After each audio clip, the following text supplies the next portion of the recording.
Depuis son enfance, il a grandi dans la sagesse. Et quand vous lisez Isaïe, la Bible dit quoi? Que l'Esprit de l'Éternel sera sur lui. Dans Isaïe chapitre 11, l'Esprit de l'Éternel sera sur lui, l'Esprit de sagesse et de révélation, l'Esprit d'intelligence, l'Esprit de conseil, l'Esprit de force, tout ça c'est sur lui. C'est ça qui a fait que Jésus a bien rempli son ministère terrestre. Et quand l'homme qui veut marcher avec Dieu n'a pas ces choses-là, il n'est pas propre à toute bonne œuvre. C'est des gens, par exemple, qui murmurent dans les églises, qui critiquent, qui font des divisions. C'est parce qu'ils n'ont pas, en fait, de sagesse. Et ces choses-là sont importantes pour vous qui êtes réellement les disciples du Seigneur, pour que vous puissiez savoir comment marcher avec Dieu d'une manière qui sera agréable à Dieu. Gloire à Jésus. Nous allons parler de cela peut-être le dimanche prochain. Amen. Le dimanche prochain, par la grâce de Dieu, nous aurons un séminaire ici avec le docteur Jean-Serge. Il va venir dans le courant de la semaine, c'est-à-dire que vers le mardi, mercredi, il va venir pour aller à Boisflé en mission avec le pasteur Roméo et moi certainement. Voilà. Donc, quand on sera de retour, voilà, ou bien quand ils seront de retour, je ne suis pas parti, on va avoir réellement le séminaire le dimanche. Ça va commencer le dimanche avec l'homme de Dieu. Dimanche, lundi, mardi. Dimanche, lundi, mardi. Voilà, sur le groupe, je vais vous envoyer des petits extraits de livrets. C'est sur ça qu'on va travailler. C'est avec ça qu'on va travailler avec les hommes de Dieu. Mais il a dit que, en tout cas, avec ce que vous entendez, vous avez l'habitude d'entendre ici, il sait que vous êtes réellement mûrs, vous connaissez la parole de Dieu. Donc, ce qui va apporter là-bas au pasteur va venir réellement vous apporter. C'est une grâce de Dieu. Alléluia. Amen. Donc, aujourd'hui, je crois que l'homme de Dieu est venu avec les livrets. Voilà, l'homme de Dieu est venu avec vraiment les livrets. Et par la grâce de Dieu, on va les partager. Gloire à Jésus. Voilà. Je pense qu'on peut partager maintenant. Voilà, on va partager maintenant pour que ça soit là maintenant. Comme je suis en train de parler de la chose, tout à l'heure, on va partager vraiment ceux qui sont assidus. Parce que c'est un séminaire et tous ceux qui seront là doivent être là pour qu'ils puissent. Tu dois sacrifier ce temps. C'est-à-dire que dimanche, ça sera au soir. À 18h30, on est là, on fait vraiment le séminaire. Je vais dire, le dimanche, ça va commencer au culte. Mais le lundi, mardi, là, ça sera au soir. Alléluia. Voilà. L'enseignement est très important. Et tout ce qu'on ne paye, tout ce qu'on ne sacrifie pas, on va te donner l'argent. Mais c'est le fait que ton temps que tu vas sacrifier, c'est ça que tu vas voir que vraiment. Parce que la parole est esprit. Tant que Jésus a dit qu'il ne peut pas donner ses perles à qui? Aux puceaux. C'est ceux qui ne valorisent pas ce qui a de la valeur. Quand on te donne des perles, il y a des manières de recevoir ces choses. Alléluia. Donc il faut payer un prix. Tu vas voir que c'est ça qui va. Nous, on se tient devant vous pour parler. C'est par la grâce de Dieu. Il n'y a rien à dire. Mais je vous dis que Dieu ne met pas quelqu'un comme ça devant son peuple qu'il aime. Quelqu'un comme ça, lambda. S'il a pris dans la boule, il va le former d'abord avant de le placer devant. Il y a un prix à payer. Et le prix à payer, c'est le sacrifice pour se laisser former. Le temps, le déplacement que tu as fait. Moi, dans les débuts, ma foi, il quittait ici, il partait à la rivière 2 pour aller écouter mon père dans la foi. Il y a des fois, il n'y a pas de transport. Il marche, il m'en va par la foi, et puis il prie en disant, Seigneur, il faut que je croise ce qu'il dit là-haut. Je ne sais pas comment ça s'est passé, mais il doit aller à l'enseignement. Et puis Dieu fait miracle, à la grâce de Dieu, il y a l'enseignement là. Il verra, et puis le bout, je ne sais pas si c'était le transport 500, et tout bon. Puis il partait. Vous comprenez? C'est ça qui a fait que réellement aujourd'hui, il a été formé. Il faut payer le prix. Gloire à Jésus. Il dit là, et le dimanche, que tout le monde soit là. Dimanche, lundi soir, mardi soir, on fait les 3 jours de formation sur ce que nous allons partager. Vous allez voir que nous serons bénis. Donc, ce qu'on va donner, c'est ça pour lire. Ce n'est pas pour déposer. Commencez à lire en attendant que le jour arrive. C'est-à-dire que le dimanche arrive, vous commencez vraiment à étudier, à lire et à étudier la chose. Gloire à Jésus. Ça sera important. On va partager ça. J'ai donné en PDF à ceux qui sont en ligne, qui sont aussi à l'extérieur du pays. Vous allez recevoir ça en PDF. Voilà, donc lui va partager ça. Voilà. Donc c'est de la part du docteur Jean-Seb qui donne vraiment ces choses-là gratuitement pour que vous puissiez étudier, pas parler de poser ça à la maison. Donc, on va travailler un peu sur ce qu'on a vu le vendredi. Et je pense que le Seigneur va nous bénir. J'aimerais que vous puissiez être véritablement concentrés, disposés pour écouter ce que nous allons partager ce soir. Gloire à Jésus. Donc, nous prenons Actes chapitre 15.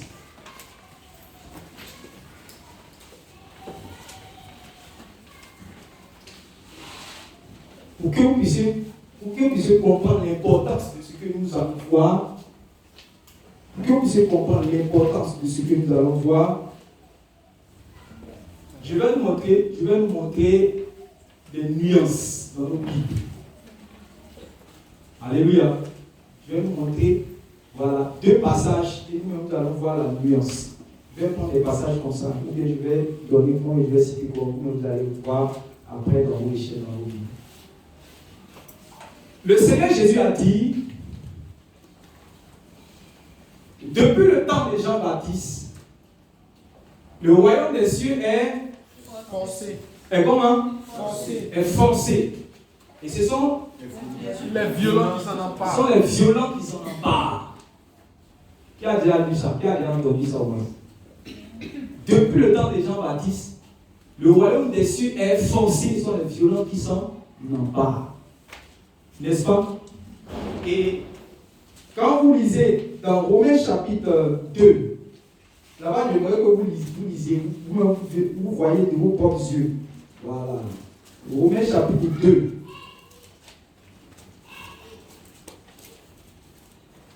Ou bien, comme c'est l'apôtre Paul, non, on va laisser là. Prenons Jésus lui-même. Jean chapitre 5. Jean chapitre 5. Lisons vers le verset 29. Jean chapitre 5. Oui. Lisons le verset 29. Écoutez très attentivement. Regardez celui qui va parler. Oui. Jean 5, verset 29.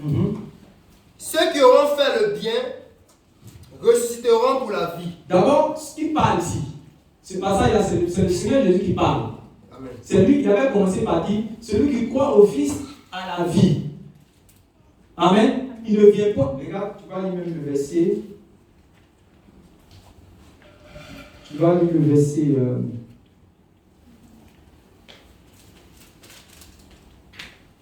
En vérité, je vous le dis. Ouais. En vérité, je vous le dis. Celui qui écoute ma parole. Celui qui écoute ma parole. Et qui croit. À celui qui m'a envoyé. Sur moi. Celui qui écoute ma parole et quoi? Et qui croit. Ouais. Celui qui écoute ma parole et qui croit. Oui. À celui qui m'a envoyé. À celui qui m'a envoyé. À la vie éternelle. Il a la vie éternelle. Et ne vient point en jugement. Mais il est passé de la mort à la vie. Il est passé de la mort à la vie. Ouais. Il est passé de la mort à la vie. Or, celui qui parle, c'est le Seigneur Jésus. Est-ce qu'il avait fini son discours? C'est pour ça que vous devez bien lire la Bible. Il n'avait pas fini. Regardez celui qui vient de parler, regardez ce qu'il va dire au verset 29 maintenant. Puisqu'il a dit quoi? Qu'il faut pas, tu crois en sa parole, tu crois à sa parole et tu as la vie éternelle, tu ne viens même pas au jugement, tu es passé de la mort à la vie. Maintenant, regardez ce qu'il va dire au verset 29. Verset 29. Ça veut dire que c'est le même, pendant qu'il parlait, c'est pas pour dire qu'il a dormi et puis après il est venu dire autre chose. Pendant qu'il était en train de parler. C'est pour cela que quand vous voulez prendre les passages dans la Bible pour parler de la part du Seigneur Jésus, il faut bien considérer, il faut bien comprendre de quoi il est en train de parler, dans quel esprit il parlait, qu'est-ce qu'il est en train de dire correctement. Gloire à Jésus. Amen. Oui, lis. Ceux qui auront fait le bien. Maintenant il parle maintenant du jugement. Il dit ceux qui auront fait quoi? Le bien. Ressusciteront pour la vie. Ils vont ressusciter pour la vie. Mais ceux qui auront fait le mal. Et ceux qui auront fait le mal. Ressusciteront pour le jugement. Ils ressusciteront pour le jugement. Quand vous entendez l'expression croire, ça fait référence à quoi? Écoutez-moi. Quand vous entendez les expressions croire, ça fait référence à quoi? Parler, ça fait référence à quoi? À la religion, à la chrétienté. Croire, ça fait référence à quoi? Oui. À la foi. À la foi. Amen. Aller par tout le monde. Il dit prêcher, il dit que celui qui croira, qui sera baptisé, sera sauvé. Quand on va le croire, c'est la foi. N'est-ce pas? Amen. Qui est d'abord? C'est la foi. Celui qui croit ma parole, il sera sauvé. Il ne vient pas au jugement. Il est passé de la mort à la vie. C'est lui qui parle. Et regardez maintenant ce qu'il dit au verset maintenant, 29. Il dit maintenant, quand au jour du jugement, celui qui aura fait quoi? Le bien. Tu auras fait le bien. Il va ressusciter pour la vie. Celui qui aura fait le mal, il va ressusciter pour le jugement. Vous comprenez maintenant? Maintenant, quand vous entendez les expressions faire le bien, faire le mal, ça fait référence à quoi? Oui. À la pratique. À la pratique. Aux œuvres. Est-ce que vous commencez à comprendre? Premièrement, il dit quoi? La foi, puisqu'il parle de croire. Et ensuite, il parle des œuvres. Alléluia. Maintenant, quand tu lis son discours, tu ne choisis pas ce qui te plaît. Est-ce que tu me suis? Tu dis pas non, comme il a dit qu'au départ, il faut croire en parole pour être sauvé, c'est terminé. Amen. C'est ça qui t'arrive, c'est ça qui te plaît, tu prends. Et puis maintenant, la partie où il a dit que quand au jugement, c'est-à-dire que la résurrection, c'est la première résurrection, c'est ceux qui auront fait le bien, ceux qui vont avoir part à la première résurrection. Et tu laisses là. Vous voyez comment les gens comprennent le livre de l'évangile. Et quand on va aller dans Actes chapitre 15, vous allez comprendre de quel sujet on est en train de parler. Amen, vous voyez la nuance déjà ici. Parce que ici, seulement j'ai pris les propres paroles du Seigneur Jésus. Amen. Maintenant, allons-y chez l'apôtre Paul. Dans Romains chapitre 2. Romains chapitre 2. Disons, à partir du verset 5. Je vais lire à partir du verset 5. Sinon, c'est le verset 7 qui nous intéresse. Il dit, Romains chapitre 2, à partir du verset 5. Romains chapitre 2, à partir du verset 5, il dit ceci.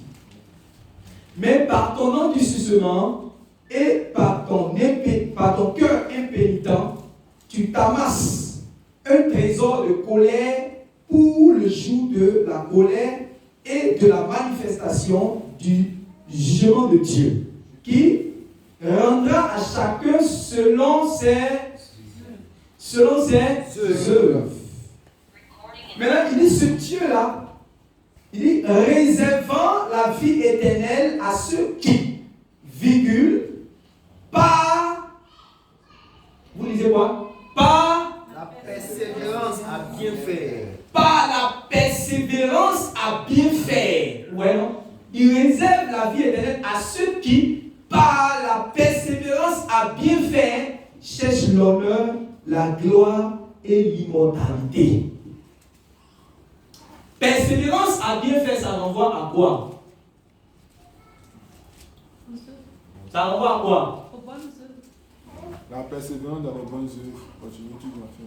À continuer toujours jusqu'au jour où on va te ressusciter. Est-ce que tu comprends? Jusqu'à ta mort. Jusqu'à ta mort. Alléluia. Amen. Maintenant, regardez le même Paul. Éphésiens chapitre 2. Le verset 8.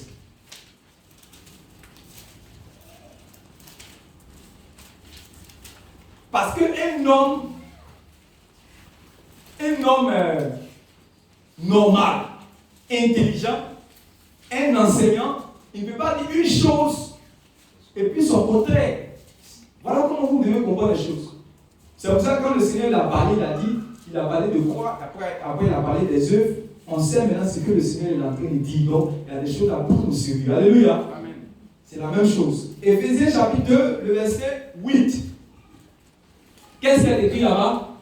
Éphésiens 2, verset 8. Éphésiens chapitre 2, verset 8. Car c'est par la grâce que vous êtes sauvés. Ouais. Car c'est par la grâce que vous êtes sauvés. Par le moyen de la foi. Ouais. Donc, c'est par la foi. Ouais. Car c'est par grâce que vous êtes sauvés par le moyen de la foi. N'est-ce pas? Oui. Et cela ne vient pas de vous. Et cela ne vient pas de vous. C'est le don de Dieu. C'est le don de Dieu. Mais il est en train de parler et il a fini. C'est ça nos problèmes, c'est ça qu'il a. Continuons. Oui. Regardez le verset 9. Regardez ce qu'il va dire encore. Ce n'est point par les œuvres. Ce n'est point par les œuvres. Afin que personne ne se glorifie. Afin que personne ne se glorifie. Car. Vraiment. Donc, tu vois qu'il a dit car. Parce qu'il n'a pas encore fini son discours. Mais quand toi tu choisis ce qui te plaît, tu prends ça pour aller te perdre. Regarde, quand il va finir, regardez comment il va finir. Car nous sommes son ouvrage. Nous sommes son ouvrage. Ayant été créés en Jésus-Christ. Ayant été créés en Jésus-Christ. Pour de bonnes œuvres.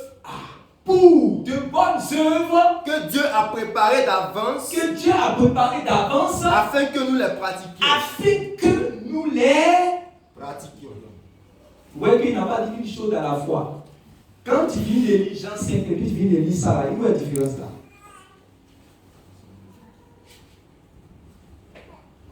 Où est la différence?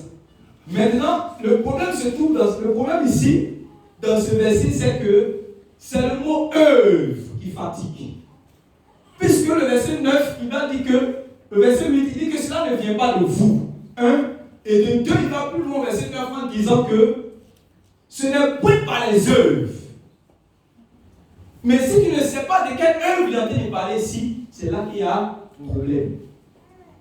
C'est en cela que vous allez entendre beaucoup de personnes dire que Dieu ne regarde pas aux œuvres des hommes. Il faut croire et que tu seras sauvé. Tu n'as pas besoin réellement de pratiquer les bonnes œuvres pour être sauvé. Les bonnes œuvres là, c'est pas ça réellement qui va. C'est pas ça, quand tu vas pratiquer les bonnes œuvres, tu seras agréable au Seigneur. Et puis c'est pas ça qui va t'ouvrir les portes du ciel. Or, le même a dit dans Romains chapitre 2 que c'est ça qui ouvre les portes du ciel.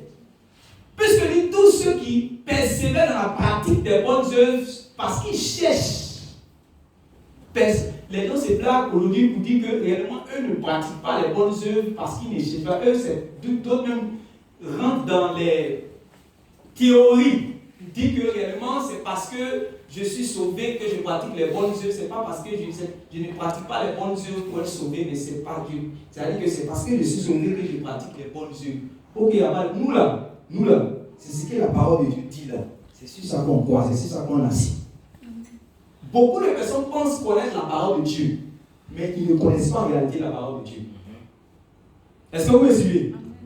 Quand vous regardez les pharisiens, si vous lisez dans Jean chapitre 7 là, quand plusieurs personnes ont commencé à croire au Seigneur Jésus, et que les gens commencent à se demander, on dit cet homme-là, c'est un prophète, parce que Jésus s'était mis réellement sur un endroit, et puis il a commencé à dire, si quelqu'un a soif, qu'il vienne à moi et qu'il boive. Voyons. Donc, plusieurs personnes réellement croyaient, et Jésus aussi performait dans les miracles. Nicodème a dit, personne ne peut croire, personne ne peut faire ces choses réellement que tu fais si Dieu n'est avec lui. Alléluia. Donc, beaucoup de personnes croyaient au Seigneur Jésus à cause des choses qu'elles voyaient. Alléluia. Voilà. Ce que le Seigneur Jésus faisait de la part de Dieu, là, les miracles, là, ça frappait. Donc, les gens croyaient en Jésus. Donc, chacun a commencé à dire que celui-là, c'est un prophète. Hein. D'autres disaient, on dirait que c'est le Christ. Ouais, on dirait que c'est le Christ. Maintenant, les pharisiens disent, vous êtes sûr que c'est le Christ? Et puis ils disent, parce que selon les Écritures, le Christ, il est issu de la postérité de David et il doit naître dans la maison de David à Jérusalem, à Bethléem. Donc, ce n'est pas le Christ. C'est selon les Écritures que David dit ça. Est-ce que vous me suivez? Maintenant, je vous pose la question. Est-ce que tout ce qu'ils ont dit là, c'était pas ça? Je ne sais pas si vous voyez. Est-ce qu'ils me suivent? Ils ont dit quoi? Voilà. Ils ont dit que, selon les Écritures, le Jésus, si c'était réellement le Christ là, il devait naître réellement de la postérité de David. Et puis c'est à Bethléem, selon que les prophètes nous disent tout ça. Que non, c'était un imposteur, que nous ne pouvons pas réellement croire en lui. Les autres là, même là, ils n'avaient même pas besoin de tous ces démonstrations. Eux seulement là, eux ils ont vu les œuvres qu'ils avaient vues, ils ont vu les œuvres, ils ont cru que Jésus même il disait ça aux gens. Il dit si vous ne croyez pas, au moins ça, par rapport à ce que vous avez de voir maintenant, sachez qu'il est sur le Fils de Dieu. Il dit non. Eux veulent aller dans les Écritures. Dans les Écritures où ils sont allés là. Comme leur cœur là n'est pas dans la pensée de Dieu, ils se sont perdus, malgré que ce qu'ils ont dit dans les Écritures, ils se sont perdus. Est-ce que tu me comprends? Est-ce que tu me comprends?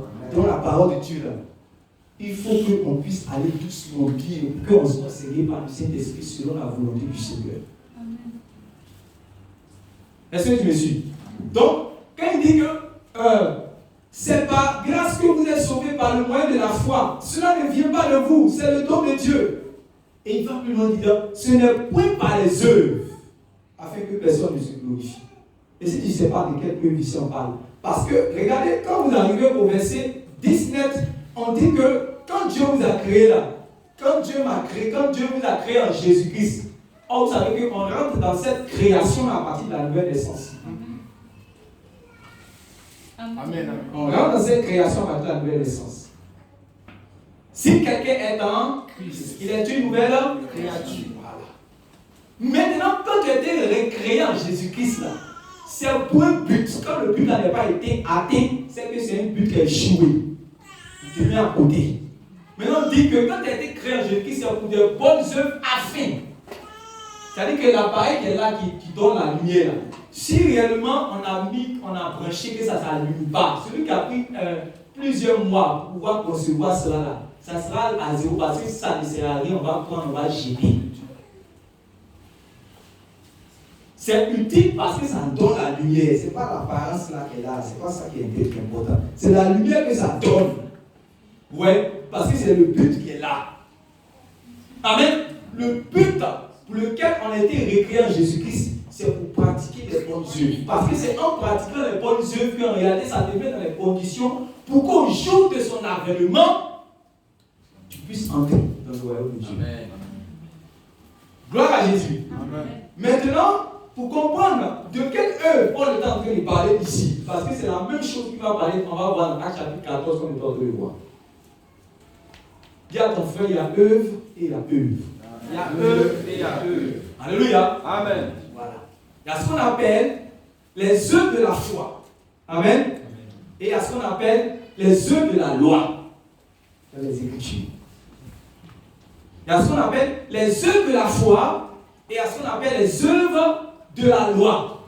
Les œuvres du Seigneur Jésus-Christ et les œuvres de Moïse. Voilà comment les Écritures ont fait la nuance. Et nous devons avoir l'intelligence pour comprendre ces choses. À chaque fois qu'on parle d'œuvre, là, tu dois savoir c'est de quelle œuvre on parle. Ça, c'est à toi qui dois avoir l'intelligence pour savoir ici, c'est de quelle œuvre on parle. Mais quand tu n'as pas cette intelligence, c'est là que maintenant il y a des problèmes. Allons-y maintenant dans notre passage, Actes chapitre 15. Actes chapitre 15. Ici, il y a une conférence, il y a un concile, il y a une réunion, une grande réunion réellement où les responsables de l'église vont aller pour discuter une question importante une question importante dans l'église. Gloire à Jésus. Gloire à Jésus. Amen. Donc, l'apôtre Paul, que le Seigneur Jésus a mandaté, a choisi pour aller vers les nations, va venir pour réellement avec ses compagnons pour partager sur la question avec ceux qui l'avaient précédé dans le ministère. Puisque Jésus a dit à la femme samaritaine que le salut vient d'où? Le salut vient d'où? Des Juifs. Et quand vous lisez dans Actes chapitre 3, l'apôtre Pierre va dire, c'est à vous les Juifs premièrement que Dieu a envoyé son saint serviteur afin de vous bénir en délivrant chacun de ses péchés. Donc Dieu dans son plan de salut, il a décidé selon sa volonté de commencer d'abord par la maison d'Israël. C'est en cela que Jésus pourra dire, par exemple, que je n'ai été envoyé qu'aux brebis perdues de la maison d'Israël. Et vous allez le voir plus tard, maintenant, dit qu'il y a encore d'autres brebis qui ne sont pas de cette bergerie. Gloire à Jésus. Gloire à Jésus. Donc le salut, là, c'est quitter chez les Juifs pour aller dans le monde. Amen. Maintenant, ça a commencé, c'est-à-dire que chez les Juifs, parce que Jésus m'a dit, vous serez mes témoins à Jérusalem, en Judée, en Samarie, sur toutes les Saintetés. Donc, il devait être des témoins d'abord à Jérusalem. Donc, pendant que le témoignage se fait à Jérusalem, il y a déjà l'église qui est déjà à Jérusalem. Amen. En temps, le Seigneur aussi a déjà mandaté quelqu'un pour aller dans les nations, pour se faire les disciples. À lui, Jésus. Amen. Amen. Et maintenant, parce que selon la volonté de Dieu, il y avait d'abord, selon les Écritures, deux peuples. Le monde était divisé en deux. C'est le peuple qu'on appelle la nation, le peuple d'Israël. Amen. C'était le peuple là qui connaissait Dieu. Ceux qui n'étaient pas israélites là, ils n'avaient pas d'alliance avec Dieu. Ils n'avaient pas de promesse pour la vie éternelle. Dieu ne les connaît pas. Dieu n'a pas fait alliance. Dieu était Dieu d'alliance. Il n'avait pas fait alliance avec eux, donc ils ne se connaissaient pas. Si vous lisez le psaume 147, verset 19, la Bible dit que Dieu a donné la loi à Israël. Il n'a pas agi ainsi aux autres peuples. Or, il faut connaître la loi pour marcher selon la loi. Si moi je ne connais pas la loi, comment je vais marcher? Dans la débauche, l'adultère, la fornication, l'idolâtrie, et si je meurs dans ces choses, je serai jugé selon mes œuvres. Est-ce que vous me comprenez? Est-ce que vous me comprenez? Donc, il fallait que les deux peuples, c'est-à-dire que ceux qui sont dans la maison et ceux qui sont en dehors de la maison, qui ne sont pas du peuple là, il fallait que, selon le plan de Dieu, les deux doivent devenir un seul peuple. Amen. C'est en cela que le Seigneur Jésus doit venir pour mourir, afin qu'il puisse avoir non seulement la réconciliation des pécheurs avec Dieu, alléluia, mais qu'il y ait maintenant un seul peuple. C'est-à-dire les Juifs et les non-Juifs vont devenir un seul peuple en Jésus-Christ. C'est en cela que vous allez entendre les expressions, il n'y a ni Juif ni Grec. Il n'y a ni Juif ni Grec, ni esclave ni libre. Il faut que les deux deviennent un seul peuple. Donc, quand l'évangile sera prêché, ça va faire que même dans les nations, il y aura dans l'église, dans les assemblées, les différentes assemblées, et des juifs et des non-juifs. Amen. Amen. Maintenant, il faut qu'il y ait communion. Quelqu'un dit communion. Communion. Il faut qu'il y ait communion fraternelle. Oh, la communion, ça va. Il y a beaucoup de choses qui vont rendre en compte. La communion, on va manger ensemble. La communion, on va se saluer. La communion, on va se regarder. On sait que réellement, je ne suis pas quelqu'un comment on appelle ça? Je suis pas, il n'y aura pas par exemple le racisme. Il n'y aura pas de différence. C'est-à-dire que moi je me regarde, moi je me vois en tant que réellement supérieur comme un Dieu. Et puis toi réellement tu es un homme. Comme réellement, ou bien je te vois comme un sous-homme. Je te vois comme quelqu'un qui est éloigné. Vous voyez, il y avait cette différence-là. Avant l'avènement du Seigneur Jésus, il y avait cette différence-là. Parce que même les Écritures avaient dit que ceux-mêmes qui n'étaient pas ceux qui n'étaient pas du peuple, là, ils étaient considérés comme étant des impurs. Qui sait ça selon les Écritures? Maintenant, comment est-ce que maintenant les deux peuples là, ils vont être dans une même maison sans que chaque personne ne considère l'autre comme étant impur, qu'on se voit réellement la même chose? C'est Jésus qui l'a accompli. Amen. Alléluia. Amen. Alléluia. Amen. Mais ce n'était pas facile. Parce que quand ils se sont mis ensemble, il y a eu des discussions, il y a eu des différences. L'autre dit non. Lui là, c'est vrai, il a cru. Mais il n'est pas la même chose que moi. Parce que le juif a cette fierté. C'est pour ça que quand Jean-Baptiste prêchait l'évangile, quand les gens venaient au saut du baptême pour se faire baptiser, il y a d'autres qui disent n'ont pas besoin de changer de vie. Parce que quoi? Eux, ils sont issus de la postérité d'Abraham.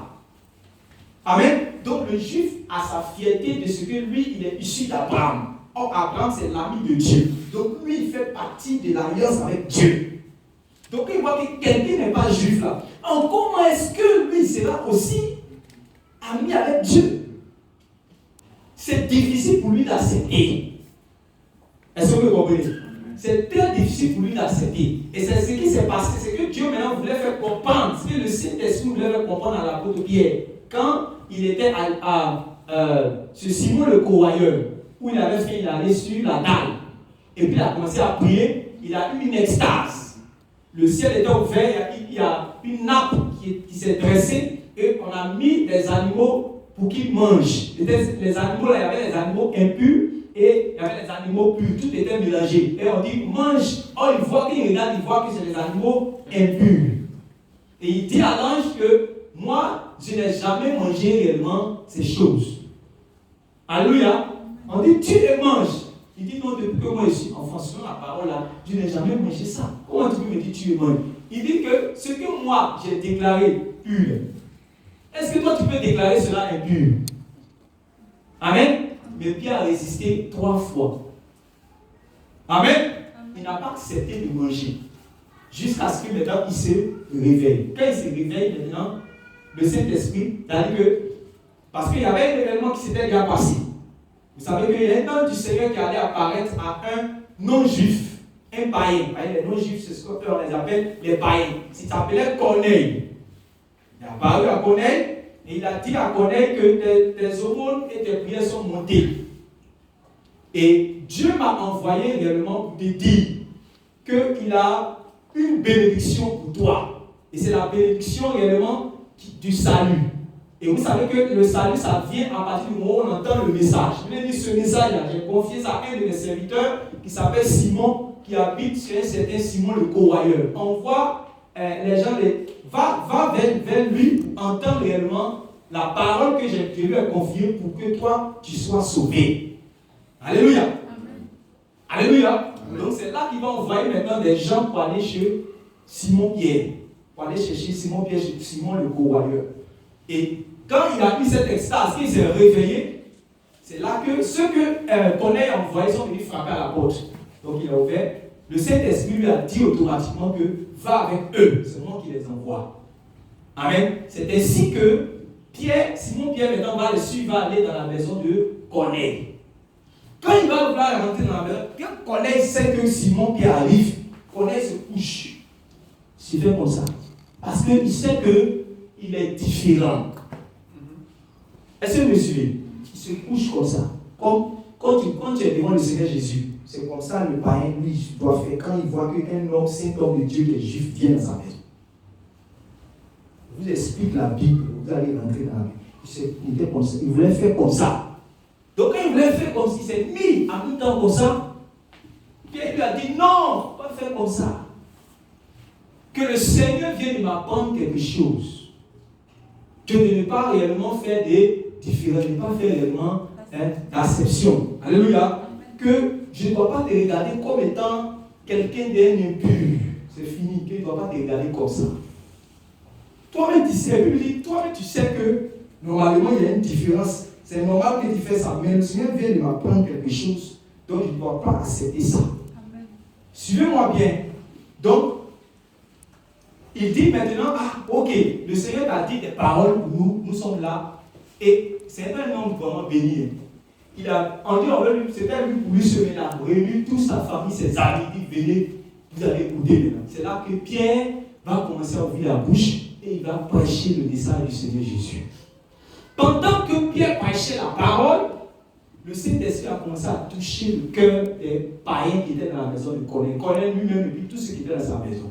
Et quand le cœur réellement était touché, le Saint-Esprit qui était venu au jour de la Pentecôte dans la chambre haute là, sur les 120 disciples, le même Saint-Esprit est descendu sur Corneille et toute sa maisonnée. Alléluia. Tous ceux qui étaient dans sa maison, ils ont été remplis, baptisés du Saint-Esprit. Donc, Pierre qui était venu avec également ses compagnons juifs, quand ils sont venus, ils ont constaté ça. Il dit quoi? Mais s'ils ont déjà reçu même la grande promesse du baptême du Saint-Esprit, mais on ne doit même pas les empêcher même d'être baptisés d'eau. Donc, allez-y vite les baptiser, puis on les a baptisés. Donc, les gens ont appris cette nouvelle-là depuis Jérusalem. Amen. Les gens ont appris cette nouvelle-là depuis Jérusalem. Et quand ils ont appris cette nouvelle-là depuis Jérusalem, ils disent non, comment Pierre a pu entrer dans la maison? Ils étaient des chrétiens, ce n'est pas des pharisiens, hein. C'était des vrais chrétiens, des chrétiens, mais ils étaient des chrétiens juifs. Amen. Puisque le témoignage, comme ça commence à Jérusalem. Comme ce sont des chrétiens juifs, ils n'ont pas accepté le fait que l'apôtre Pierre puisse aller dans la maison d'un païen pour aller prêcher l'évangile. Est-ce que vous me suivez? Est-ce que vous me suivez? Donc, quand Pierre maintenant est revenu, on dit qu'ils vont le mettre sur fauteuil blanc. Ils ont dit sur fauteuil blanc, il faut t'expliquer pourquoi est-ce que tu es allé dans la maison d'un païen pour aller même communier avec lui. Et ça, il a dit que, c'est pas moi-même qui me suis levé pour partir. C'est le Seigneur lui-même qui m'a envoyé là-bas. Quand je suis parti là, moi j'ai fait ouvrir la bouche comme ça à rendre témoignage. Voilà les témoins. Je ne vais pas faire sortir le verset public pour vous démontrer quelque chose ici. Mais je peux vous expliquer le témoignage qui s'est passé. Quand j'ai commencé à parler du Seigneur Jésus, puisque c'est un ange qui m'a envoyé de la part de Dieu, je suis venu pour parler. Dès que j'ai commencé à parler net, le Saint-Esprit qui était sur nous au commencement, c'est venu sur eux aussi. Donc, si Dieu lui-même les a accordés à eux aussi, qui n'étaient pas le peuple de Dieu, lui, il les a fait grâce, il les a accordé aussi la repentance là. Qu'est-ce que moi, il peut faire? Donc, quand il a fini de dire ça comme ça, le juif, quand même, il sait qu'il est Dieu. Il ne faut pas aller t'opposer, il ne faut pas aller te mettre contre Dieu, sinon tu vas avoir problème. Donc, quand il a dit ça, ils ont dit, il y a ici, dans ce moment, c'est calmé. Ils ont accepté que, Dieu aussi a décidé d'accorder la repentance, qui parle de repentance, parle de foi. Et s'il y a la foi, il y a le Saint-Esprit qui vient. Donc, a décidé d'accorder la repentance aux païens. Mais ce n'était pas la prédication de qui d'abord? Pierre. De Pierre. Alléluia. Amen. Puis, plus tard, l'apôtre Paul et autres. Alléluia. Donc, les Juifs, ils sont à Jérusalem. Les Juifs chrétiens sont à Jérusalem. Alléluia. C'est comme il faut bien comprendre tout le contexte, que vous puissiez comprendre quand vous lisez. Ils sont maintenant à Jérusalem. Alléluia. Maintenant, voici la question qui va être traitée. Lisons maintenant le passage. Jean chapitre 15, verset. Acte 15, verset 1. Quelques hommes venus de la Judée enseignaient les frères. Qui sont les frères? C'est les chrétiens, c'est ce qu'on appelle les frères. Puisqu'on était à Jérusalem ici, ce n'était pas Antioche. Antioche, c'est là-bas qu'on a appelé pour la première fois les disciples du Seigneur Jésus là, chrétiens. Mais en haut là-bas, on ne disait pas chrétiens. C'est les frères, ou bien les saints. Les frères, les saints, les élus. C'est pour ça que quand vous allez lire les lettres, vous allez voir que quand on appelle les disciples, les saints, c'est un rapport. C'est parce qu'en réalité, en ce moment, même l'expression du chrétien n'était pas encore vulgarisée, c'était pas encore partout. C'était les saints qu'on disait. Amen. C'est après qu'on a à partir d'Antioche qu'on a commencé à être chrétien. Est-ce que vous pouvez suivre? Donc, ce sont les frères qu'on enseigne. Donc, enseignez les frères en disant, si vous n'êtes circoncis selon le rite de Moïse, mais si vous n'êtes circoncis selon le rite de Moïse, vous ne pouvez être sauvés. Vous ne pouvez être sauvés. Est-ce que vous comprenez ce qu'il est en train de dire ici? Si vous n'êtes, dit aux frères, les enseignants sont venus dire aux frères qui sont déjà en Christ là, que si vous n'êtes pas circoncis selon le rite de Moïse, vous ne pouvez être sauvés. Et j'ai une chose à dire ici, qui est très importante. La première chose, c'est qu'on est tous d'accord qu'on est en train de parler aux chrétiens. C'est-à-dire aux saints, ceux qui ont été rachetés, qui ont été enlevés de la main de Satan pour aller chez Dieu. N'est-ce pas? Maintenant, les enseignements viennent, puisqu'on dit les disciples persévèrent dans l'enseignement des apôtres. C'est-à-dire que dans l'église, il y a ceux qui vont venir enseigner pour faire grandir les autres. N'est-ce pas? Maintenant, ceux qui viennent enseigner leurs frères, ils viennent leur dire, si vous ne vous faites pas circoncis selon le rite de Moïse, vous ne pouvez être sauvés. La deuxième question qu'ils me posent. Pourquoi maintenant ça va amener des inquiétudes si ces disciples-là savent que réellement ils sont déjà sauvés, c'est terminé? Parce que le premier exemple, moi je suis déjà sauvé, Mon salut en Jésus, il suffit de croire. Si j'ai cru au Seigneur Jésus, je suis déjà sauvé éternellement, c'est terminé. quelqu'un vient me dire, si tu ne te fais pas circoncis, tu seras sauvé. Si je sais que si tu es sauvé, il y a parole, Non. il y a discussion, Non. il y a concile, Non. il y a réunion, il n'y a plus tout ça. Parce que je sais que moi ici, il y a sauvé tel que j'ai cru. Mais comme les chrétiens d'avant, ils savaient ce qu'on appelle salut, que les chrétiens de maintenant ne savent pas. Et c'est pas ce que vous comprenez. Est-ce que vous voyez? Amen. Moi, je sais que je suis déjà sauvé. Puis on dit c'est les frères. Un frère, c'est celui qui a cru au message du Seigneur Jésus, qui a été baptisé, qui a reçu même le Saint-Esprit. Amen. Amen.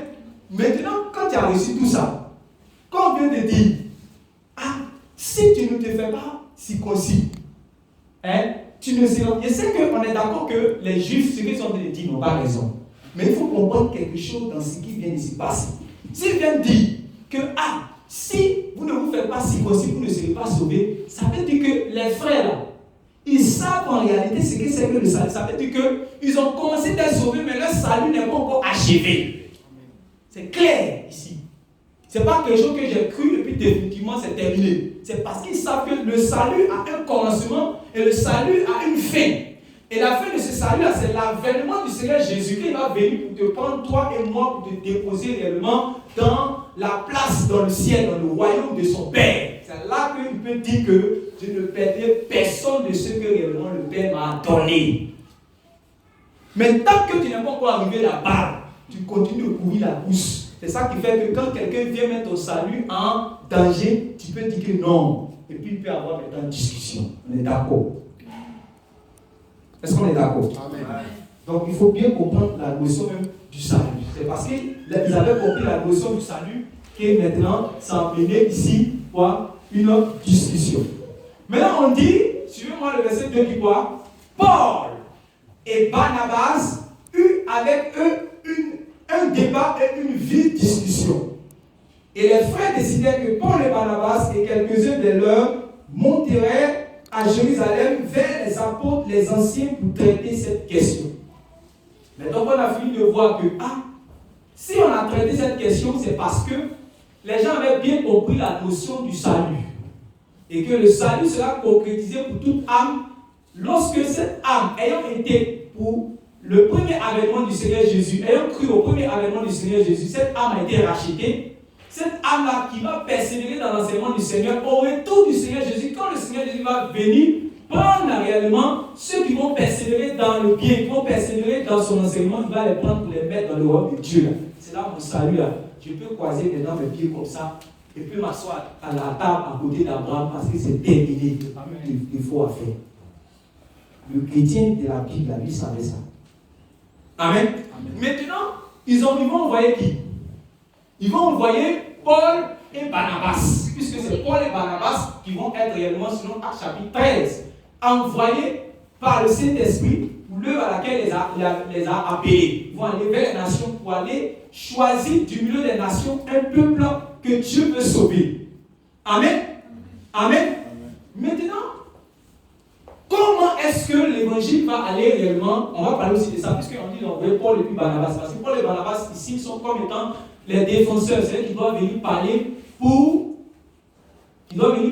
la cause, en faveur réellement des chrétiens qui sont non-juifs, qui comprennent. On doit parler, puisqu'on dit que les non-juifs là, on vient leur dire, mon cher, tu crois au Seigneur Jésus, c'est vrai. Tu as été baptisé, c'est vrai. Tu as reçu le Saint-Esprit, c'est vrai. Mais, quel que soit tout ce que tu as envie de faire, nous, notre Père, c'est Abraham. Or, vous savez que quand Dieu a fait alliance avec Abraham, il y avait le signe. Le signe de cette alliance, c'est quoi? Là, il y avait une marque extérieure. Donc, ceux qui étaient circoncis, là, ils appelaient toujours les autres. Tu peux vous poser Jésus. Lui, te voit comme un incirconcis. C'est au mesure. Donc, ils ont toujours ça dans leur cœur. Quand ils voient un autre qui est noir, qui est Simon de Cyrène, de quoi, et tout ça, quand ils te regardent, c'est que toi, tu es un incirconcis. Mais ceux qui étaient vraiment, qui avaient bien compris le message du Seigneur, eux, oui, il n'y avait pas de problème. Mais il y a les enseignants qui sont venus, eux, ce sont des juifs qui sont réellement dans le judaïsme. Ils sont venus dire que Mes chers, si vous ne vous faites pas circoncire, vous n'allez pas être sauvés. Alléluia. Alléluia. Or, les païens qui avaient cru au message, eux, ils n'étaient pas circoncis selon la chair. Ils n'étaient pas circoncis. Est-ce que vous me suivez? Ils n'étaient pas circoncis. Maintenant, c'est Paul et Barnabas qui vont aller pour parler sur cette question. Maintenant, vous savez comment Paul et Barnabas ont été choisis. On va parler simplement réellement de l'apôtre Paul. Vous savez que quand il a comparu devant Agrippa, dans Actes chapitre 26, il a dit que le Seigneur Jésus l'avait mis à part pour aller parler réellement aux nations. Amen. Lisons ce passage dans Actes chapitre 26. C'est très important de lire ici ces choses. Actes chapitre 26. Normalement, c'est le verset 19, 20 qui nous intéresse. On va commencer à partir du verset 15 là-bas.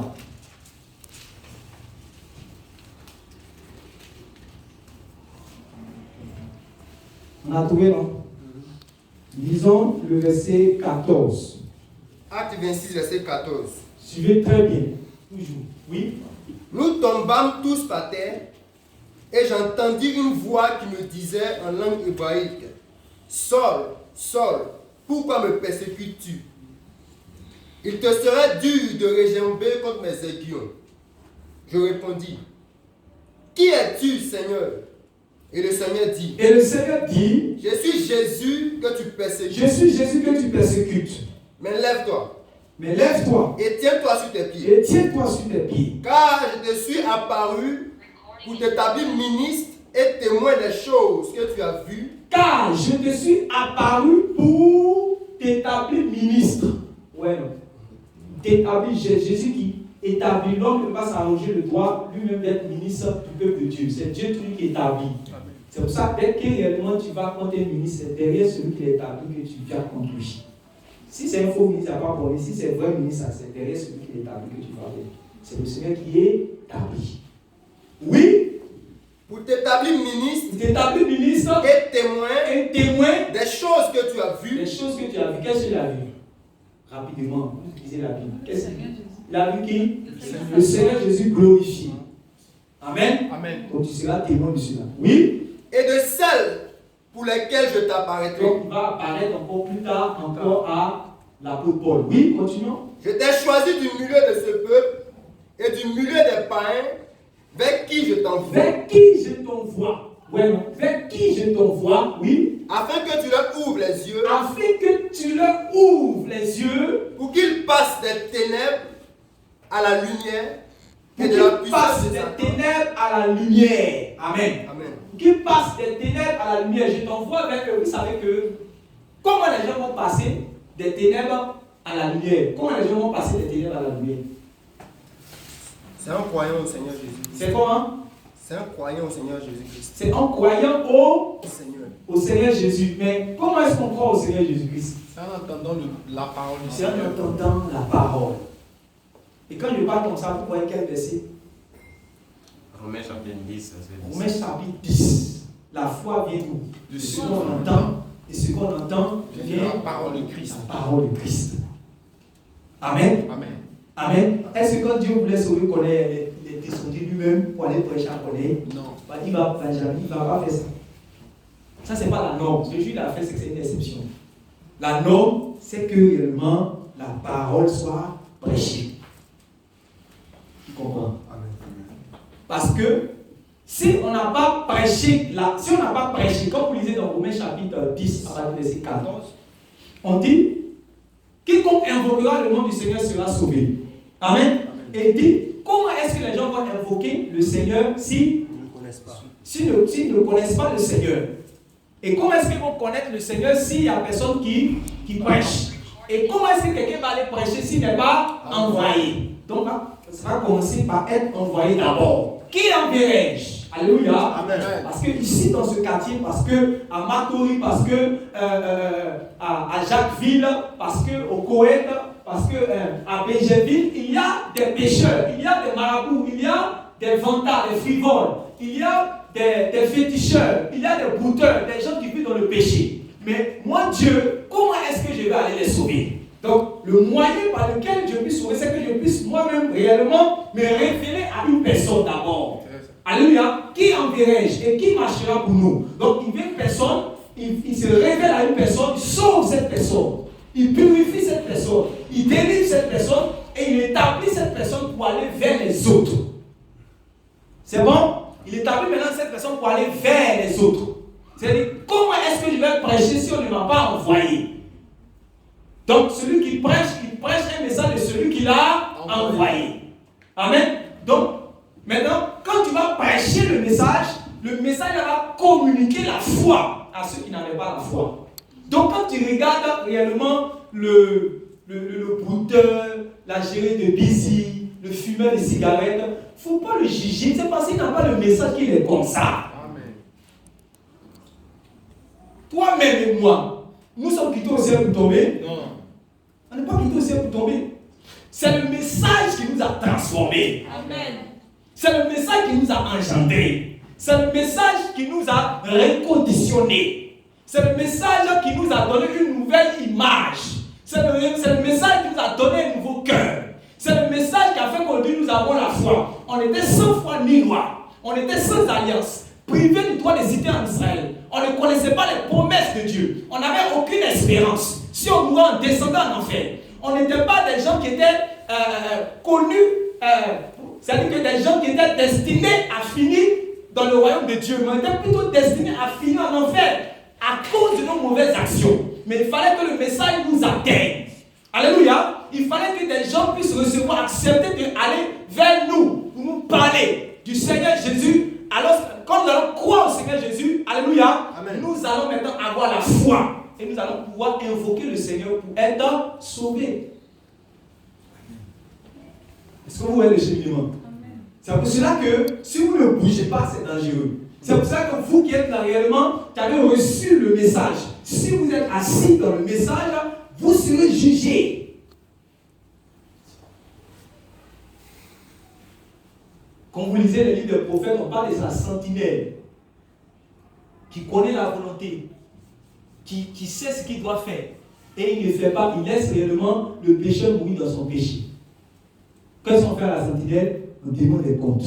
Et l'âme de cette personne réellement va récompenser sur la personne. Est-ce que vous me voyez, vous m'écoutez? C'est pour cela que quand on te force pour aller évangéliser, tu n'as rien compris. Quand on te force pour témoigner, toi à ton propre voisin de classe, on te force pour témoigner, tu n'as rien compris. Parce que tu es établi en tant que sentinelle, puisque tu es un témoin. À moins que tu n'as pas été délivré de ton péché, là, il n'y a pas de problème. Mais si tu as été délivré de ton péché, tu es un témoin. Même si tu n'es pas ministre, tu es témoin. Est-ce que vous me suivez? Donc, il faut que le message aille pour que les gens. Donc, afin que tu leur ouvres les yeux. Le vendredi, j'ai expliqué les expressions tu, les ouvres. Parce qu'aujourd'hui, il y a des débats inutiles dans l'église. Vous voyez, le Seigneur lui-même sait que c'est pas. Est-ce que c'est l'apôtre qui ouvre les yeux? Non. C'est l'apôtre qui ouvre les yeux? Non. Mais il utilise l'expression tu leur ouvres les yeux. Est-ce que vous me suivez? Quand vous allez entendre l'apôtre dire j'ai été envoyé pour vous ouvrir les yeux, quelqu'un va dire blasphème. Mais quand il dit j'ai été envoyé pour vous ouvrir les yeux là, qu'est-ce que ça signifie? C'est un langage. Est-ce que tu comprends? J'ai été envoyé pour vous sauver. Ah, donc c'est toi qui sauve, c'est pas lui qui sauve. C'est pour ça que vous allez entendre les expressions telles que c'est moi qui vous ai engendré. On sait que c'est la parole de Dieu. C'est par la parole de Dieu que Dieu nous a engendrés. Est-ce que vous me suivez? Mais ce qu'il a dit là, ça se dit dans le scripture, c'est normal. Parce que c'est lui que Dieu a utilisé comme canal pour ouvrir les yeux. C'est simple. Pourquoi ça va envoyer réellement débat dans l'église? Il faut qu'on puisse comprendre les Écritures. C'est Jésus lui-même qui sait que c'est lui qui doit ouvrir les yeux. Il dit à Paul que toi, va ouvrir les yeux. C'est un langage et ça se dit. Alléluia. Amen. Alléluia. Je vous dis ces choses parce que c'est important pour que vous puissiez comprendre. Là où il n'y a pas les histoires, là, vous vous mettez dans les histoires pour rien, alors qu'il y a du travail à faire. C'est pour vous éviter les histoires bizarres. C'est pour ça que je suis en train de vous dire des choses pour que vous puissiez faire très attention. Alléluia. Parce qu'actuellement, on est dans l'ère du débat.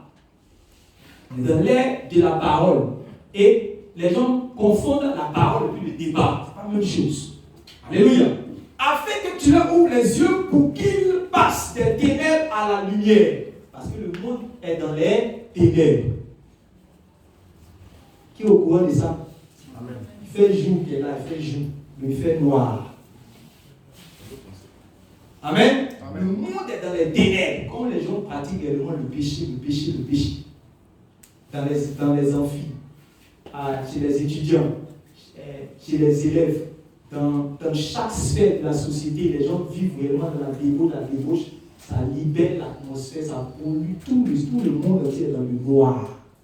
Quand les cieux regardent la terre, là, les gens sont en haut là, dans le ciel regardent la terre, c'est le noir seulement qu'ils voient. À cause, quand quelqu'un pratique le péché, quand ils ont fumé des cigarettes, quand ils ne sont pas assis pour aller coucher avec la femme de quelqu'un, quand ils font des choses comme ça, l'atmosphère que ça libère là, c'est le noir, c'est les ténèbres. Et quand quelqu'un marche à cru au Seigneur Jésus-Christ, commence à marcher dans la justice, c'est des lumières qu'on voit dans ces ténèbres-là. Quand le ciel regarde, il voit les lumières dans les ténèbres. Alléluia. Amen. Afin que tu leur ouvres les yeux pour qu'ils passent des ténèbres à la lumière de la puissance de Satan à Dieu. Quand tu n'es pas à Jésus, tu es dans le camp du diable. Tu es sous la puissance du diable. Tu es sous le poids du diable. C'est pour cela que tu dois quitter le côté du diable. Tu n'entends pas la parole pour écouter. Tu n'entends pas la parole pour dire que le prédicateur prêche bien. Il ne va pas à l'église parce qu'il y a climatisé là-bas. Il ne va pas à l'église parce que les gens chantent bien ici. C'est pour que toi tu sois sûr que tu es passé des ténèbres à la lumière de la puissance de Satan à Dieu. Amen. C'est ça. C'est ce que je comprends. La puissance de Satan à Dieu pour qu'ils reçoivent par la foi en moi le pardon de leurs péchés et l'héritage avec les sanctifiés. Est-ce que vous suivez? Pour qu'ils reçoivent, suivez-moi, pour qu'ils reçoivent par la foi en moi, vraiment, le pardon de leurs péchés et l'héritage avec les sanctifiés. Ça veut dire quoi? Pour que tu puisses hériter avec les sanctifiés, qu'est-ce qui doit se passer d'abord dans ta vie? Que me suivre. Pour que tu puisses recevoir l'héritage, pour que tu puisses recevoir l'héritage avec, parce que l'héritage, on va donner ça à qui? Aux sanctifiés. Mais il y a une œuvre qui doit se passer d'abord. C'est quoi? Tu as passé des ténèbres à la lumière. Selon le passage qu'on vient de lire ici, on a dit quoi? Le dernier passage qu'on vient de lire, la Bible, c'est clair. Pour qu'ils reçoivent par la foi en moi, le pardon de leurs péchés. pardon de leurs péchés. Ça, on dit qu'ils étaient rachetés. Ça va pas parler souvent, on commence à t'appeler frère. On commence à t'appeler disciple. Parce que là, tes péchés ont été pardonnés. Amen. C'est le commencement du salut, ce n'est pas fini. Il faut persévérer dans les voies du Seigneur afin d'hériter avec les sanctifiés. Ceux qui habitent au ciel là-bas, ce n'est pas les choses, c'est les sanctifiés. Alléluia. Et avec les sanctifiés. Donc voici comment l'évangile va arriver vers ceux qui n'ont pas l'évangile. Voici comment la foi va arriver vers ceux qui n'ont pas la foi. Alléluia. Maintenant, c'est pas fini. Qu'est-ce qu'il dit ensuite? Il dit, en conséquence, roi Agrippa, je n'ai point résisté à la vision céleste. À ceux de Damas d'abord, puis à Jérusalem, dans toute la Judée et chez les païens. Où est le cheminement? Donc ça a commencé où? À Damas. À Damas, à Jérusalem, dans toute la Judée et chez les païens. Vous voyez? Quand il a reçu le témoignage, il va dire, j'ai prêché la repentance et la conversion à Dieu avec la pratique de... Avec suivez. C'est pas là pour m'amuser. Où est-ce là? C'est votre éternité, ça ne fait pas. Je ne suis pas en train de m'amuser. Suivez-moi. Depuis que je suis en train de prêcher, je suis en train de dire, acclamez. Si tu ne dis pas Amen, si tu ne dis pas, vous me voyez dedans. Vous me voyez ça, je dis ça. Ne dis pas ça. Ce n'est pas votre acclamation, Amen, de quoi c'est votre éternité en train de parler. Je suis en train de faire mon travail. Il faut que mon corps puisse faire votre travail. À ceux de Damas d'abord, puis à Jérusalem, dans toute la Judée et chez les païens, j'ai prêché la repentance et la conversion. Tout ça, c'est pour aller, c'est pour que les gens puissent passer des ténèbres à la lumière de la puissance de Satan à Dieu. On ne va pas avec n'importe quel message, sinon on ne va pas passer des ténèbres à la lumière et de la puissance de Satan à Dieu. Ils ne vont pas passer, ils sont dans ton église, mais ils sont tous dans les ténèbres. Parce que tu n'es pas venu avec le message que tu dois venir avec. C'est ça qu'il est en train de dire, que j'ai prêché la repentance et et la conversion à Dieu avec la pratique digne de la repentance. Donc, où est la foi là? Voilà comment où est la foi là ici. Puisque Jésus a dit qu'ils vont recevoir pour qu'ils reçoivent par la foi en moi le pardon de leurs péchés. Donc, ce qui emmène le pardon des péchés, ce n'est pas la foi. Mais, quand vous entendez foi là, vous ne voyez pas qu'il parle de repentance. Amen. La repentance. La repentance avec la pratique digne de la repentance. C'est pour ça que chaque fois que vous entendez foi, ne pensez pas que c'est une affaire dans la tête, croyance, c'est plus que ça. C'est pour ça que quand vous lisez le livre d'Hébreux, quand on parlait de ceux qui ont marché par la foi, vous allez voir qu'on parlait même d'obéissance. Parce que ce sera toujours accompagné d'une action. Tout ce qu'on a cité comme élément, les modèles de la foi. Regardez quand vous allez dans le chapitre, vous allez voir ça. Amen. Amen. Donc, nous comprenons par là que c'est Paul qui est allé, puisqu'il a commencé par Damas, Jérusalem, Judée et chez les païens. Il est allé prêcher le message pour que les gens puissent avoir la foi, afin qu'ils puissent faire partie du peuple de Dieu. C'est bon, non? Afin qu'ils puissent faire partie du peuple de Dieu. Maintenant, quand on allait vous donner la foi, Paul n'est pas allé leur dire de se faire circoncis. Paul n'est pas allé leur dire de partir réellement pratiquer les lois de lui, ses pères, de ses pères juifs, les lois de Moïse. Non, il allait leur prêcher seulement la foi avec la repentance, la conversion à Dieu, avec la pratique de la repentance. Il n'est pas allé vers eux pour leur dire de se faire circoncis. Il n'est pas allé vers eux pour leur dire de commencer réellement à pratiquer, à observer le sabbat. Mais il allait leur dire seulement que si vous vous repentez et que vous croyez, vous serez sauvés. Quand ils ont cru réellement, ils ont été pardonnés de leurs péchés, ils sont devenus enfants de Dieu, ils ont reçu le Saint-Esprit. Seulement, quelqu'un dit seulement, ils n'étaient pas circoncis. Amen. Et pour les Juifs, c'était un problème. Alors que pour Dieu, ce n'est pas un problème. Donc, c'est pour cela que quand ça a commencé à envoyer le débat, maintenant on a envoyé Paul, pour que Paul puisse aller bien discuter la question avec les apôtres. Pour que la chose maintenant soit claire dans l'esprit de tout le monde. Voilà. Donc, retournons à notre passage.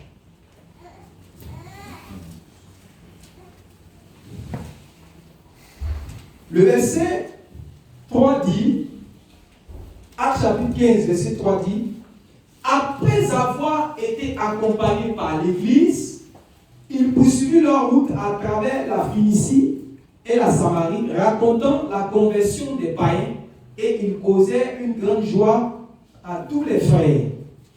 Arrivés à Jérusalem, ils furent reçus par l'Église, les apôtres et les anciens. Et ils racontaient tout ce que Dieu avait fait avec eux. Alors, quelques-uns du parti des pharisiens, écoutez maintenant très bien cette partie-là, le verset combien? 5. Verset 5. On va lire ensemble. 1, 2, 3, verset 5. Allons-y. Alors, quelques-uns du parti des pharisiens qui avaient cru se levèrent en disant qu'il fallait circoncire les païens et exiger l'observation de la loi de Moïse. Amen. Ouais. Ceux qu'on appelle les païens ici, ce n'est pas ceux qui sont en train de vivre dans le péché. C'est qui? C'est les non-juifs, les chrétiens non-juifs. Mais on leur dit quoi? On exige quoi qu'il se passe quoi? Et qu'ils observent la loi de Moïse. Ouais? Qu'ils se fassent circoncis et qu'ils observent la loi de Moïse. On a déjà vu la circoncision avec l'alliance que Dieu a faite avec Abraham. Mais là, quand il parle de loi de Moïse, de quoi il fait allusion? Quand ces pharisiens parlent du moins de la loi de Moïse, ils font allusion à quoi? C'est ça que quand l'apôtre a parlé d'œuvre, là, vous devez comprendre. C'est de ça qu'il est en train de parler. Puisque dans la loi de Moïse, la loi de Moïse était divisée en plusieurs niveaux. Il y avait, dans les lois de Moïse, là, il y avait les commandements. Quand vous lisez dans Exode chapitre 20, tu ne tueras pas, tu ne vas pas voler, tout ça. Ouais, non. Il y avait des commandements qui étaient des commandements qui manifestaient la nature de Dieu. C'est bon? La nature de Dieu.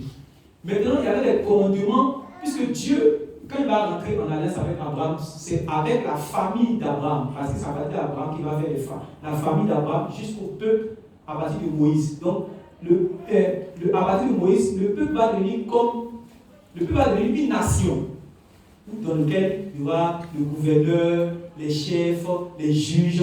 Donc, c'est comme un pays. Donc, il y a des lois civiques qui vont rentrer. Dieu va aller même jusqu'à même, il y a des lois même au niveau hygiénique. Où il va dire quand quelqu'un va aller pour aller pour ses besoins, il doit. Qui a déjà lu ça? Il a déjà lu ça, non? Voilà. Bon. Est-ce que ces choses-là, ça parle de Christ? Non. Mais les gens vont, dans leur excès des ailes, disent tout ce qui est écrit dans la loi de Dieu, ça vient de Christ. Bon, là, la Christ, ça où il est? Dans ce verset, la Christ, c'est où?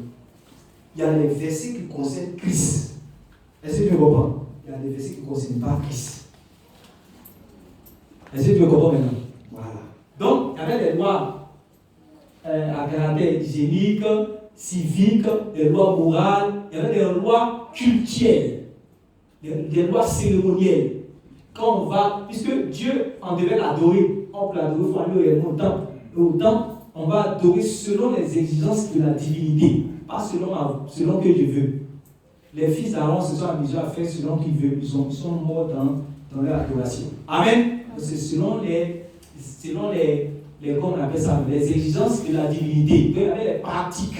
C'est ça qu'on appelait les rites de Moïse. Il y avait les rites de Moïse. Ah, il faut donner un taureau, de sacrifice, offrande de sacrifice, offrande de propitiation, toutes ces actions, les observations des sabbats, les fêtes, tout ça, c'était les rites qu'on appelle les rites de Moïse. Alléluia. Quand on appelait loi de Moïse, quand on appelait loi de Moïse, il faut réellement faire la nuance toujours. Parce qu'il y a ce que dans la Bible on appelle par exemple le commandement de Dieu, mais la loi de Dieu.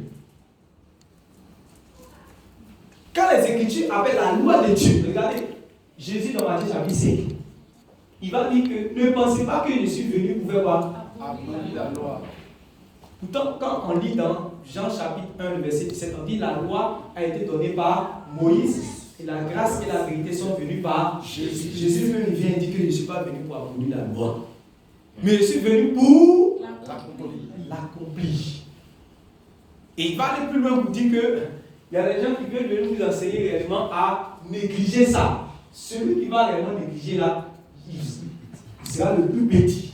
C'est un langage qui dit qu'il ne va pas faire à lui. Tout ça, c'est dans le ciel. Donc, maintenant, après ça, il va pousser pour dire si quoi, votre justice ne surpasse pas celle des pharisiens et des scribes, vous ne pouvez pas rentrer dans le royaume de Dieu.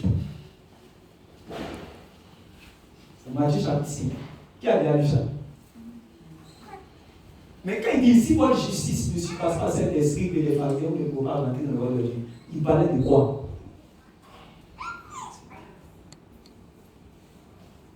Quelqu'un d'autre. Une théologie, quelqu'un d'autre. Il parlait de quoi? Si votre justice ne surpasse pas celle des scribes, attendez, allons-y là-bas, Matthieu chapitre 5. Parce que vous devez comprendre, quand on parle de loi de Moïse, il ne faut pas confondre les choses. Matthieu chapitre 5.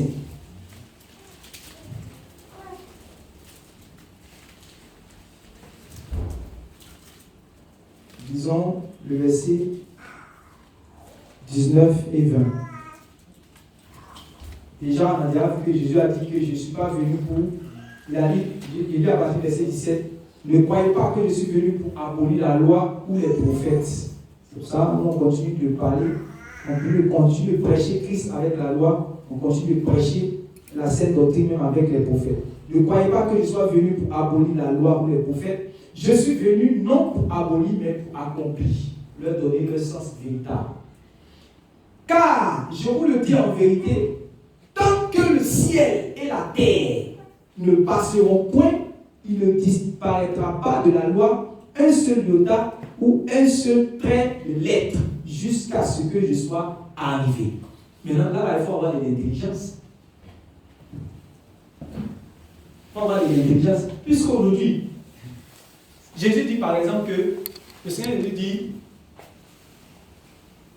c'est-à-dire que, on lit dans les évangiles que le Seigneur Jésus était avec ses disciples au jour du sabbat, le jour du sabbat.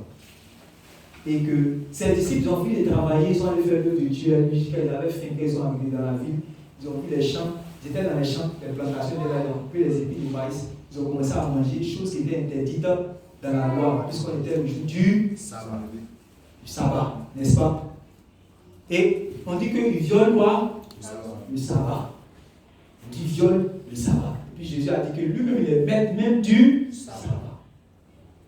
Donc, en fait, l'avènement du Seigneur Jésus est venu dévaloriser. Puisque quand l'ombre est là, alléluia, que la réalité n'est pas là sous contrôle de l'ombre. Amen. Quand la réalité, c'est comme par exemple une fiancée. Comme elle n'est pas, par exemple avec son fiancé, voilà, son fiancé par exemple lui donner sa photo.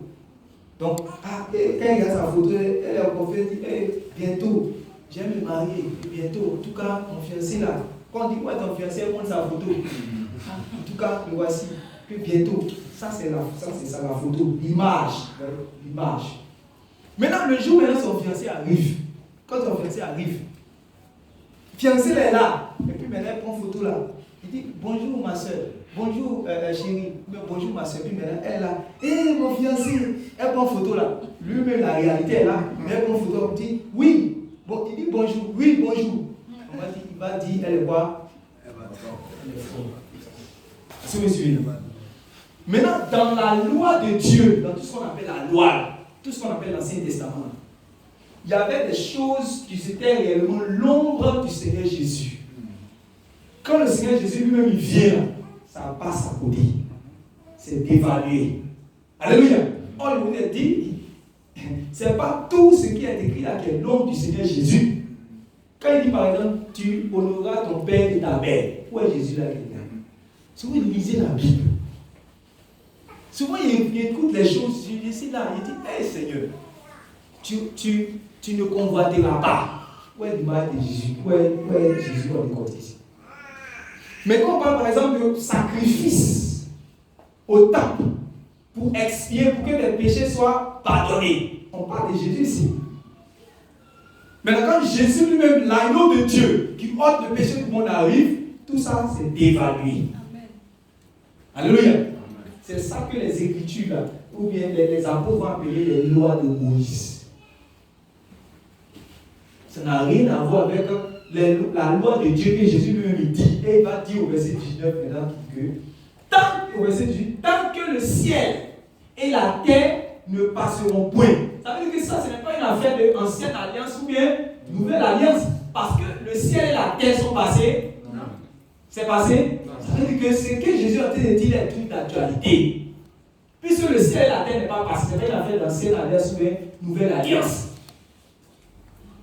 Il ne disparaîtra pas un seul iota, un seul trait de la lettre. Il ne disparaîtra pas de la loi un seul iota et un seul trait de la lettre, jusqu'à ce que tout soit arrivé. Voilà, jusqu'à ce que tout soit arrivé. Ça veut dire que jusqu'au révèlement de tout chez nous. Celui qui supprimera l'un de ses plus petits commandements et qui enseignera aux hommes à faire de même sera appelé le plus petit dans le royaume des cieux. Mais celui qui les observera et qui enseignera à les observer, celui-là sera appelé grand dans le royaume des cieux. Maintenant, regardez le verset 20, puis je pose ma question. Car, je vous le dis, si votre justice ne surpasse pas celle des scribes et des pharisiens, vous n'entrerez point dans le royaume des cieux. Maintenant, il dit, si votre justice, la justice que Jésus parle, c'est quelle justice?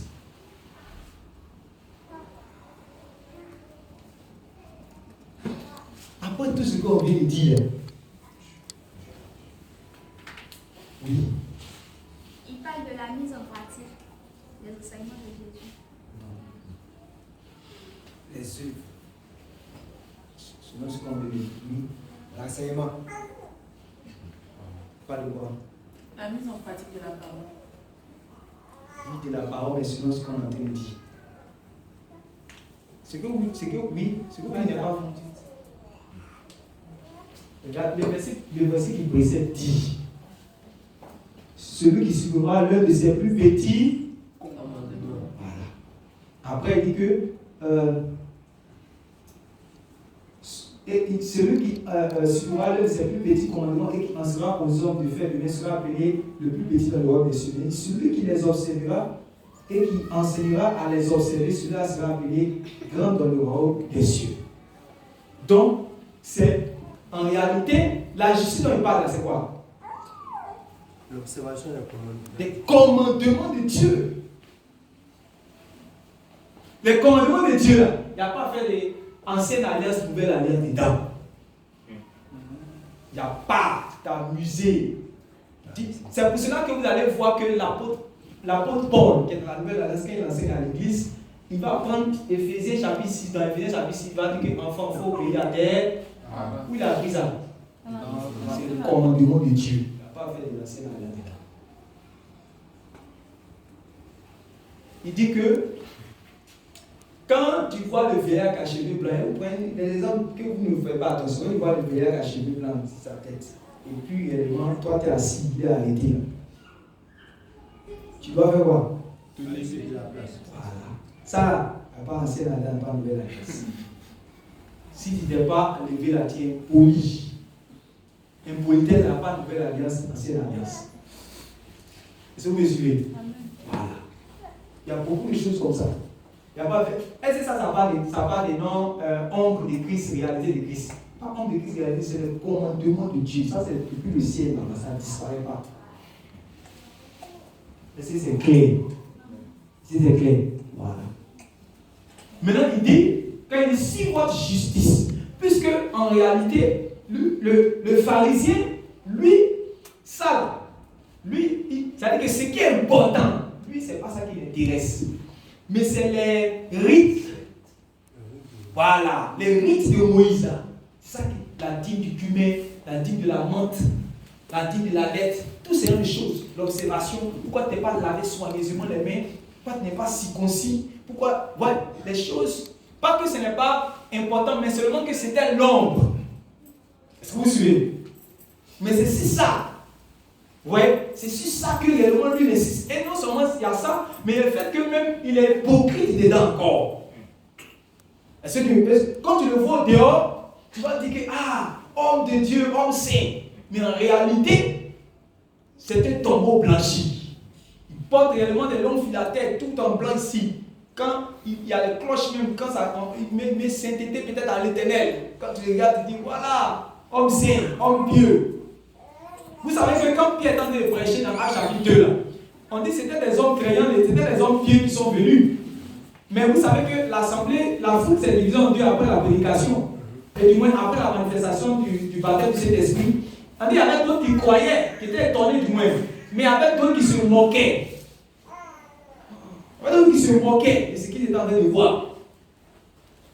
Vous avez vu quand Jésus prêchait réellement l'évangile, c'était les pharisiens. Comme vous lisez dans Matthieu chapitre 23, il a condamné leurs œuvres. Il était vraiment dur avec eux parce que eux, s'ils disaient que réellement ils étaient malades, il allait avoir compassion d'eux pour les sauver. Mais eux là, ils sont malades, mais ils disent qu'ils sont bien portants. C'est ça, ça énerve même Dieu. Ça énerve le Seigneur Jésus. Et puis il devient dur avec eux. Il dit que réellement quelqu'un comme ça, il a beaucoup condamné leurs œuvres. Ouais. Donc eux, c'est l'hypocrisie. Ils font semblant d'être sanctifiés, ils font semblant d'être pieux, ils font semblant d'être justes, mais en réalité, ils réunissent ce qui fait la force. Il y a des gens, par exemple, qui réunissent les propres membres de leur famille. Ils ne s'occupent pas de leurs parents, ils ne s'occupent pas réellement de leur propre femme. Mais quand réellement il arrive, par exemple, au temple, quand on dit la prière commence, il s'élève, il multiplie la prière, mais dès qu'il arrive à la maison, il bat sa femme, il gifle sa femme. On dit que ça c'est un hypocrite. Parce que le Seigneur Jésus perce réellement les profondeurs. Quand il voyait cela, donc il y avait non seulement le côté des rites, il y avait même dans les choses importantes, ils étaient hypocrites là-dedans. C'est pour ça qu'il va dire dans Matthieu chapitre 23, il va dire que vous vous occupez réellement de payer la dîme de ceci, la dîme de ceci, mais vous oubliez ce qui est important dans la loi. c'est-à-dire la justice, la miséricorde, la fidélité. Et la liste n'est pas excessive, c'est pas parce que ça a été la liste, il y a d'autres choses. Des bonnes choses réellement, la tempérance, la douceur, tout ça, vous négligez cela. Est-ce que vous me comprenez? Donc, vous voyez que la loi là, quand il est en train de parler de la loi de Dieu, on appelle ça le commandement de Dieu. Mais ce qu'on appelle la loi de Moïse, c'est pas la même chose. Quand on appelle les Écritures, les apôtres appellent la loi de Moïse, c'est tout ce que vous appelez rite là. C'est ça. Circoncision, tout ça, c'est ça que nous avons parlé. Parce que Jésus lui-même l'a dit, allez partout le monde, faire de toutes les nations les disciples, les baptisants au nom du Père, du Fils et du Saint-Esprit, et enseignez-leur à observer ce que je vous ai prescrit. Donc, c'est selon ce qui est dans Matthieu, Luc, Jean, Marc, ce que Jésus a prêché là. C'est ça que l'apôtre prend pour aller enseigner. N'est-ce pas? Est-ce que Jésus a annulé le commandement de Dieu? Non. Jésus a annulé le commandement de Dieu? Non. Donc, il n'est pas en train de parler du commandement de Dieu ici. Donc, allons-y maintenant dans notre passage. Qui a compris ce qu'on vient de clarifier? Voilà. Donc, il dit, alors quelques-uns du parti des pharisiens qui avaient cru se levaient en disant qu'il fallait circoncire les païens et exiger l'observation de la loi de Moïse. Qui a compris maintenant la loi de Moïse? Qui a compris? Il faut le dire. Qui n'a pas compris aussi? Tu veux dire. Qui n'a pas compris la loi de Moïse? On vient de parler ici. Donc, il faut faire la différence entre la loi de Dieu, on comprend le commandement de Dieu, et puis, si vous voulez même plus aller en plus en profondeur, quand vous êtes dans l'Apocalypse, ceux qu'on va appeler les saints sur la terre, ceux qu'on va considérer comme étant les saints sur la terre, on va les qualifier, on va donner deux qualificatifs. On va dire ceux qui ont le témoignage du Seigneur Jésus et qui ont Garder le commandement de Dieu. Et qui gardent le commandement de Dieu. Deux choses. Ouais. Le témoignage de Jésus, c'est la mort, l'ensevelissement, la résurrection du Seigneur Jésus. Et si vous voulez même l'avènement du Seigneur, ça c'est le témoignage. Mais le commandement, c'est ça qu'on parle. Ce que Jésus a bien enseigné de la part de son Père. L'amour de son prochain, le pardon, la miséricorde, la justice. Tout ça, ça on appelle le commandement de Dieu. Ça, c'est pas aboli dans la nouvelle alliance. C'est ça même, quand tu persévères dedans, c'est ça que tu vas aboutir au salut. Quand tu ne persévères pas dedans, Jésus va te regarder. Même que tu as dit Jésus dans ta bouche, tu vas te dire, à longtemps, toi et puis moi, on ne se connaît pas.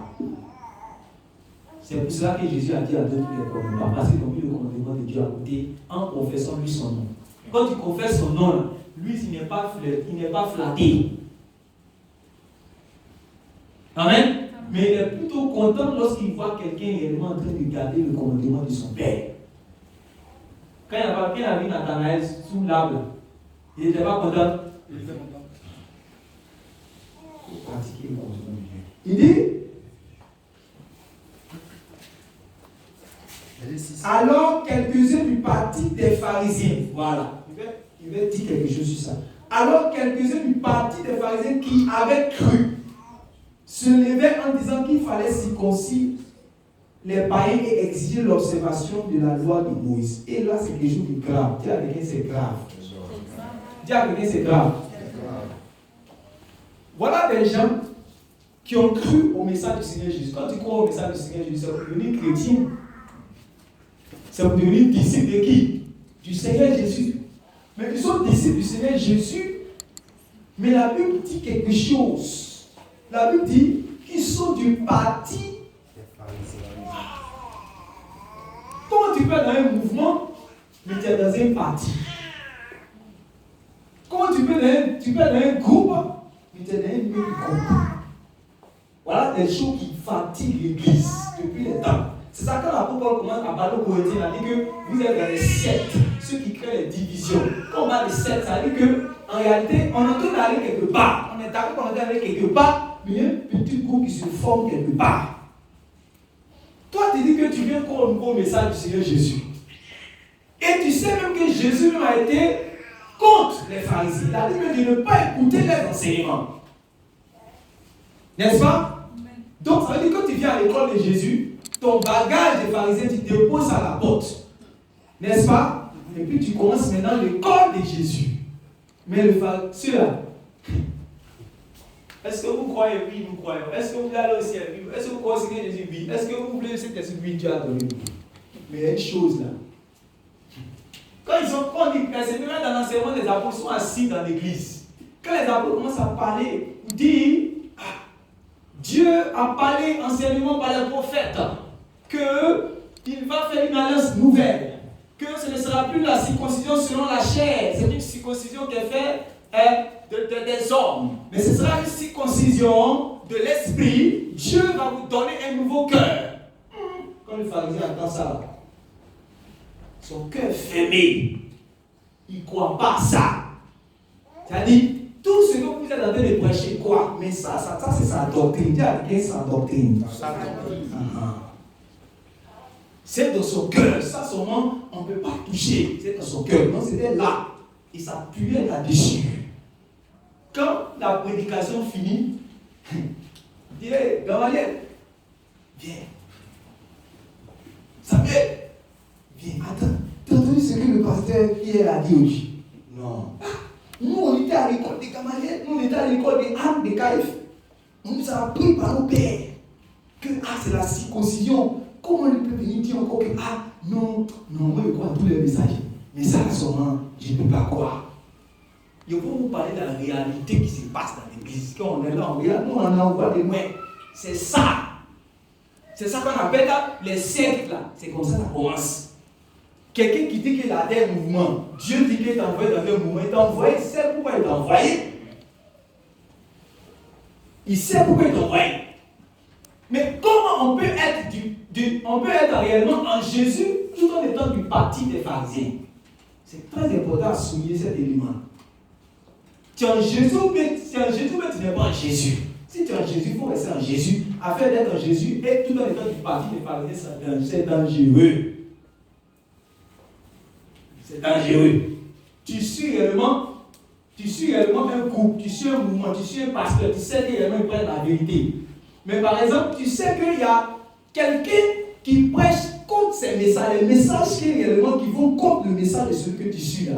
Quand même tu le suis, tu cherches quoi? Tu cherches quoi? C'est ça.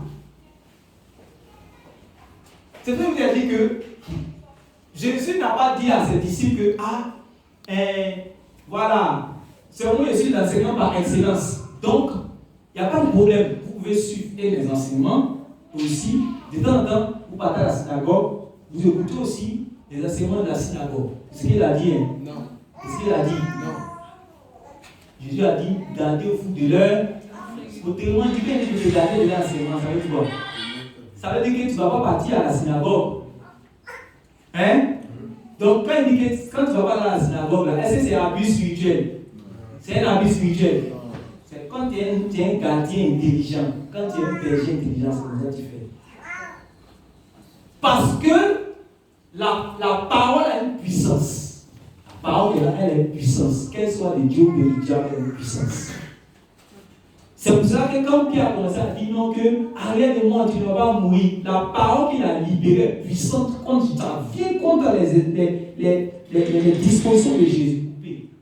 Ça vient contre les dispositions du Seigneur Jésus. C'est pour ça qu'il a dit arrière de moi, Satan. Pourtant, il est même Pierre. Mais cette parole-là venait du diable. La parole. C'est pour cela que vous allez voir que malgré qu'ils ont expérimenté la nouvelle naissance, ils ont eu le Saint-Esprit. C'était des chrétiens aussi. Mais on dit qu'ils étaient du parti des pharisiens. Mais les partis des pharisiens, comment? Ils avaient été enseignés par les pharisiens. Ils voient. Ils avaient été enseignés par les pharisiens. Mais seulement qu'ils sont arrivés à l'école de Jésus, ils doivent être enseignés maintenant par les apôtres. Mais ils sont toujours comme des élèves des pharisiens, tout en étant aussi élèves des apôtres. C'est des petits détails que vous ne voyez pas. Mais c'est très important à souligner. Parce que c'est pas ça qui est le problème.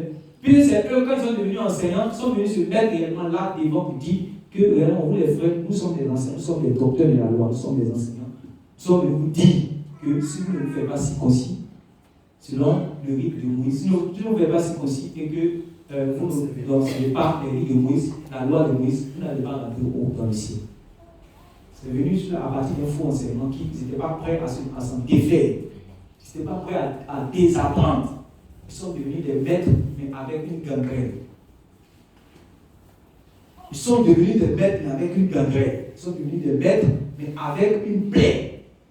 Ils sont devenus des maîtres, mais avec un faux enseignement, une hérésie cachée. C'est ça réellement qui a créé des problèmes devant. Est-ce que vous me suivez? Les apôtres et les anciens se réunissent pour examiner cette affaire. Une grande discussion. Ouais, on dit que c'est une grande discussion s'est engagée. Pierre se leva et leur dit: Hommes frères, vous savez que dès longtemps Dieu a fait un choix parmi vous et que, afin que par ma bouche les païens entendissent la parole de l'évangile et crussent, et qu'ils crussent. Amen. Donc vous voyez que c'est Pierre qui a prêché premier. Comme je vous ai dit tout à l'heure, on a vu avec Pierre qui allait chez Collègue. Amen. Mais il dit, et Dieu qui connaît leur cœur leur a rendu témoignage en leur donnant le Saint-Esprit comme à nous. Une chose nous dit aussi que Dieu, quand le Saint-Esprit vient sur quelqu'un, c'est parce que Dieu a sondé réellement son cœur. Donc si quelqu'un réellement n'a pas encore expérimenté le Saint-Esprit dans sa vie, c'est parce que réellement son cœur n'est pas réellement agréable à Dieu. C'est ça, il faut qu'on puisse comprendre ça. Il ne fait aucune différence entre nous et eux, ayant purifié leur cœur par la foi. On avait parlé sur ça le vendredi, mais on va avancer. Maintenant donc, pourquoi donc tentez-vous Dieu en mettant sur le cou des disciples un joug que ni nos pères ni nous n'avons pu porter? Ouais, donc c'est un joug qui mettait sur eux. Amen. Mais il dit quoi au verset 11, on lit ensemble. Mais c'est par la grâce du Seigneur Jésus que nous croyons être sauvés de la même manière que lui. Amen.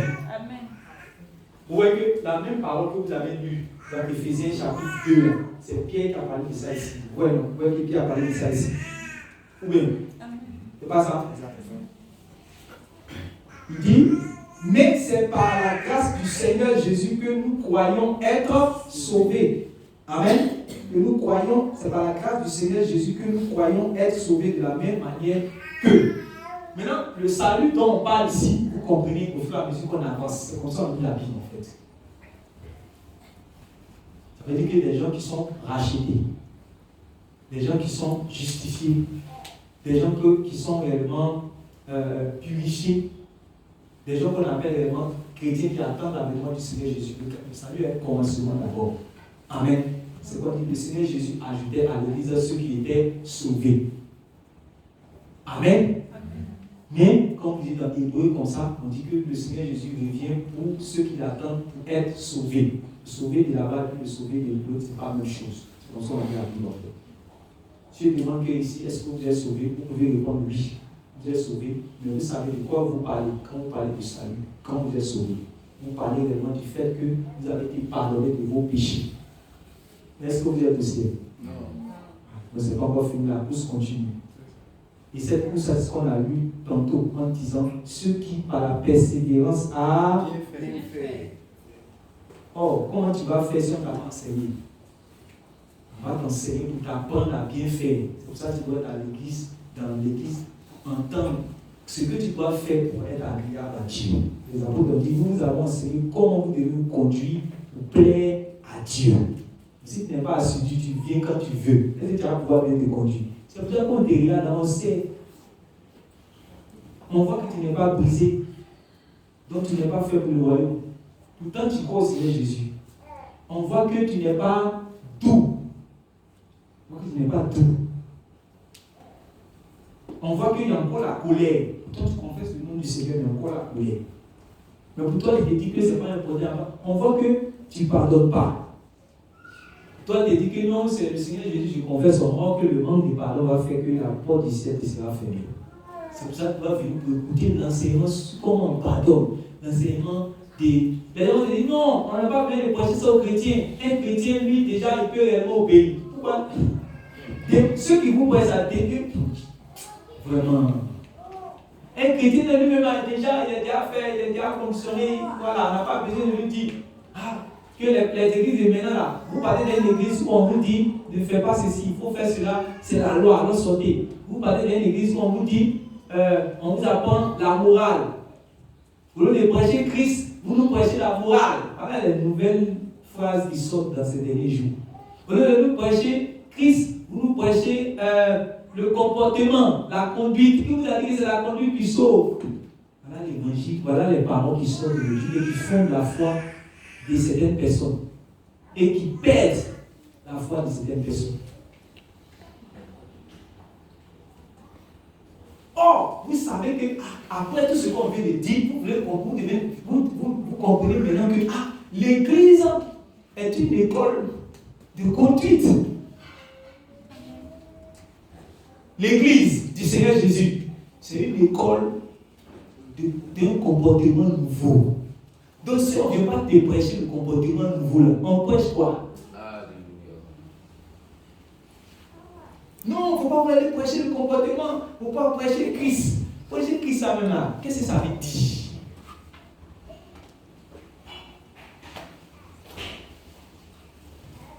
C'est ça. Alléluia. Donc, c'est pour cela qu'il faut comprendre les œuvres du Seigneur Jésus-Christ. C'est le comportement du Seigneur Jésus-Christ. Et les œuvres de Moïse. Quand on parle des œuvres de Moïse, on parle réellement de tout ce qui est cérémoniel cultuel. C'est ça qu'on parle, la même chose. Les rites religieux. Amen. Observation des jours, circoncision. Comment faire tel sacrifice. C'est de ça qu'on parle. C'est de ça qu'on parle, il faut bien comprendre. Donc ça veut dire que qu'on appelle ça même, la pratique de la repentance dans l'église, là, les gens savaient que c'était salutaire. Les gens savaient que c'était important. Parce que Jésus a dit que ceux qui ont fait le bien vont ressusciter pour la vie. Et Paul a dit ceux qui par la persévérance a bien fait, Dieu les réserve réellement la vie éternelle. Les chrétiens d'avant savaient ça. Mais la peau des nouveaux messages sont venus tromper les gens. Regardez avant, vous pouvez voir comme les moments comme ça. Elles attrapent réellement les Bibles avec les cahiers. Chaque jour, elles vont réellement, comme on appelle ça même, à l'église. On introduit cette expression, elles allaient réellement à l'église, elles vont aux réunions, elles suivent chaque enseignement. Marquez les versets, elles viennent, et les gens, ils savaient qu'il y avait une discipline. C'est pour cela qu'on a dit, par exemple, on a utilisé cette expression pour dire que, pour draguer une fille à l'Assemblée de Dieu, il faut aller faire, comment on appelle ça, un concours de gendarmerie. Parce qu'elles sont trop dures pour les avoir là. C'est pas facile. Que toi-même tu as dit, quand tu as fini de faire le concours de gendarmerie, après tu vas faire le concours de devenir pasteur d'abord avant de prendre sa fille. Les gens disent ça pour se moquer, mais qu'est-ce que ça nous enseigne? Ça nous enseigne quoi? Elles sont vraiment Elles étaient vertueuses. Elles étaient quoi? Vertueuses. Mais la vertu vient à partir d'un enseignement, d'une discipline. C'est parce qu'on les a bien éduqués spirituellement. C'est pour cela que, mais regardez aujourd'hui, tous les enfants des pasteurs, c'est pas eux qui sont en train de faire des chansons du monde, des chansons du monde dehors. C'est à cause du message que les gens ont changé en Dieu. C'est à cause de ça, c'est le résultat. Mais que Dieu nous donne de relever le blason dernier de l'église. Amen. Alléluia. Amen. Ce que tu es en train de faire pour ton bien, pour le bien de ta postérité après toi. C'est pour le bien de ceux qui sont avec toi, que tu puisses comprendre. Il faut que réellement le Seigneur qui regarde les cieux au lieu de dimanche, tous les gens sont rassemblés en ce moment-là. Il faut que nous en soyons parmi ceux que quand le Seigneur regarde, dès qu'il regarde, il ne tourne pas son visage. Il y a des assemblées où il regarde avec quand il fait comme ça, il ne regarde pas. Les gens crient Jésus, Jésus, mais il n'est pas là-bas. Il n'est pas là-bas. Tout ça, c'est dans la Bible. Les églises, Jésus n'est pas là-bas. On dit Jésus, Jésus n'est pas là-bas. Parce que là-bas, chacun fait ce qu'il veut. Il ne veut pas qu'on lui dise ce qu'il a envie de faire. Chacun, c'est une église où on fait ce qu'on veut. Mais on chante bien. Hein? Voilà. On chante toujours bien. Voilà. Mais là-bas, on donne beaucoup. Donner aussi, c'est bon. Chanter, c'est bon. Mais quand il s'agit réellement vraiment d'un comportement qui est digne du Seigneur Jésus, il y a problème. Il Je vais terminer par ces choses. Quand vous lisez le livre de l'Apocalypse, un livre qui est une bénédiction normalement, puisque sans la révélation du Seigneur Jésus que l'apôtre Jean allait recevoir, les gens de son époque n'allaient pas savoir comment est-ce qu'ils devaient se préparer. Par exemple, quand Satan venait contre une église pour une tribulation de 10 jours, quand il ne sait pas comment il va l'apprêter, puis il arrive là. Qu'est-ce qui se passe? Les gens sont surpris. Voilà. Or, au moins, quand les gens sont préparés, ils peuvent réellement se préparer sur tous les plans avant que la chose va venir. Donc, vous allez comprendre pourquoi c'est très important. C'est pour ça que je dis à heureux celui qui lit et celui qui écoute les paroles de cette prophétie, car le temps est proche. Et quand Jésus avait parlé directement à ces églises, Jésus avait dit une expression qui est très, très, très, très fondamentale. Celui qu'on prétend dire que Jésus ne regarde pas réellement aux yeux, Jésus ne regarde pas aux yeux, chaque fois qu'il va parler à ces églises, au moins à 5 reprises, à ces 7 églises, Jésus va dire, je connais tes œuvres. Mais comment on peut en dire que Jésus ne regarde pas aux œuvres et qu'on ne doit pas prêcher réellement les œuvres du Seigneur Jésus à l'église? Pourtant, Jésus lui-même, il vient et il dit à l'église, d'ailleurs, il va aller plus loin. Il va dire, toutes les églises sauront que je suis celui qui sonde les cœurs et les reins, et je rendrai à chacun selon ce qu'elles sont œuvres.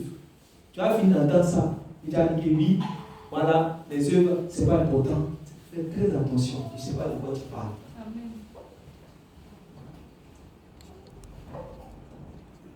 C'est pour ça qu'il a dit dans Apocalypse chapitre 2, le verset 25.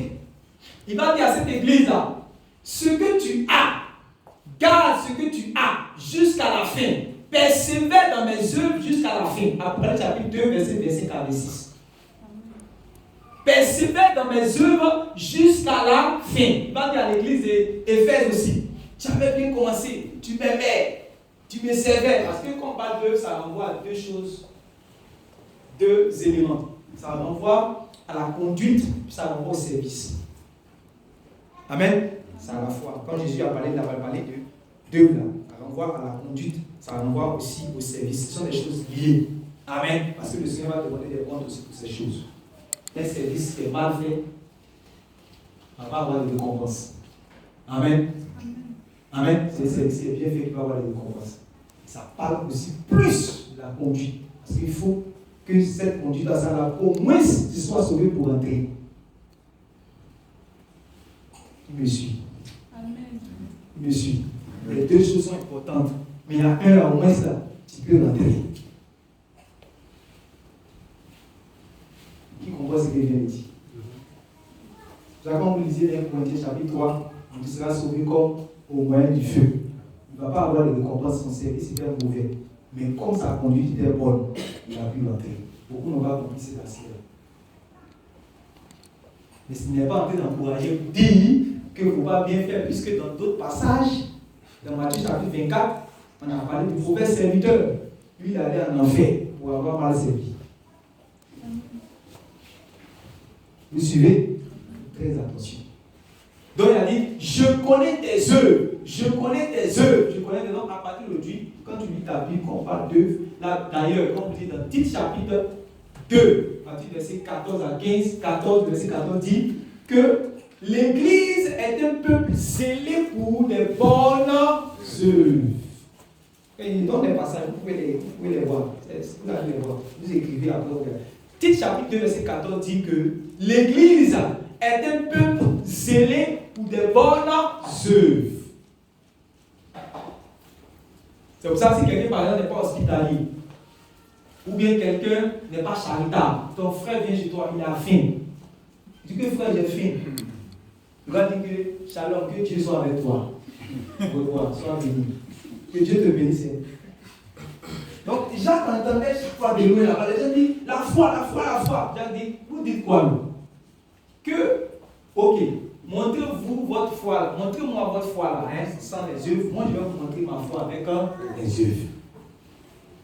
Puis il dit que, votre frère arrive chez vous, il a faim. Il dit, donne-moi à manger. Vous dites non, que shalom, que Dieu te bénisse, que Dieu soit avec toi. c'est ça qui est la foi qui est là. Il dit, la foi sans les œuvres est quoi? Au cimetière. Une foi de cimetière. Une foi sans les œuvres est une foi qui est au cimetière. C'est comme le corps sans l'âme. Une foi sans les œuvres aussi. C'est pour ça qu'il a dit, il a pris les mêmes paroles que l'apôtre avait prêché dans Romains.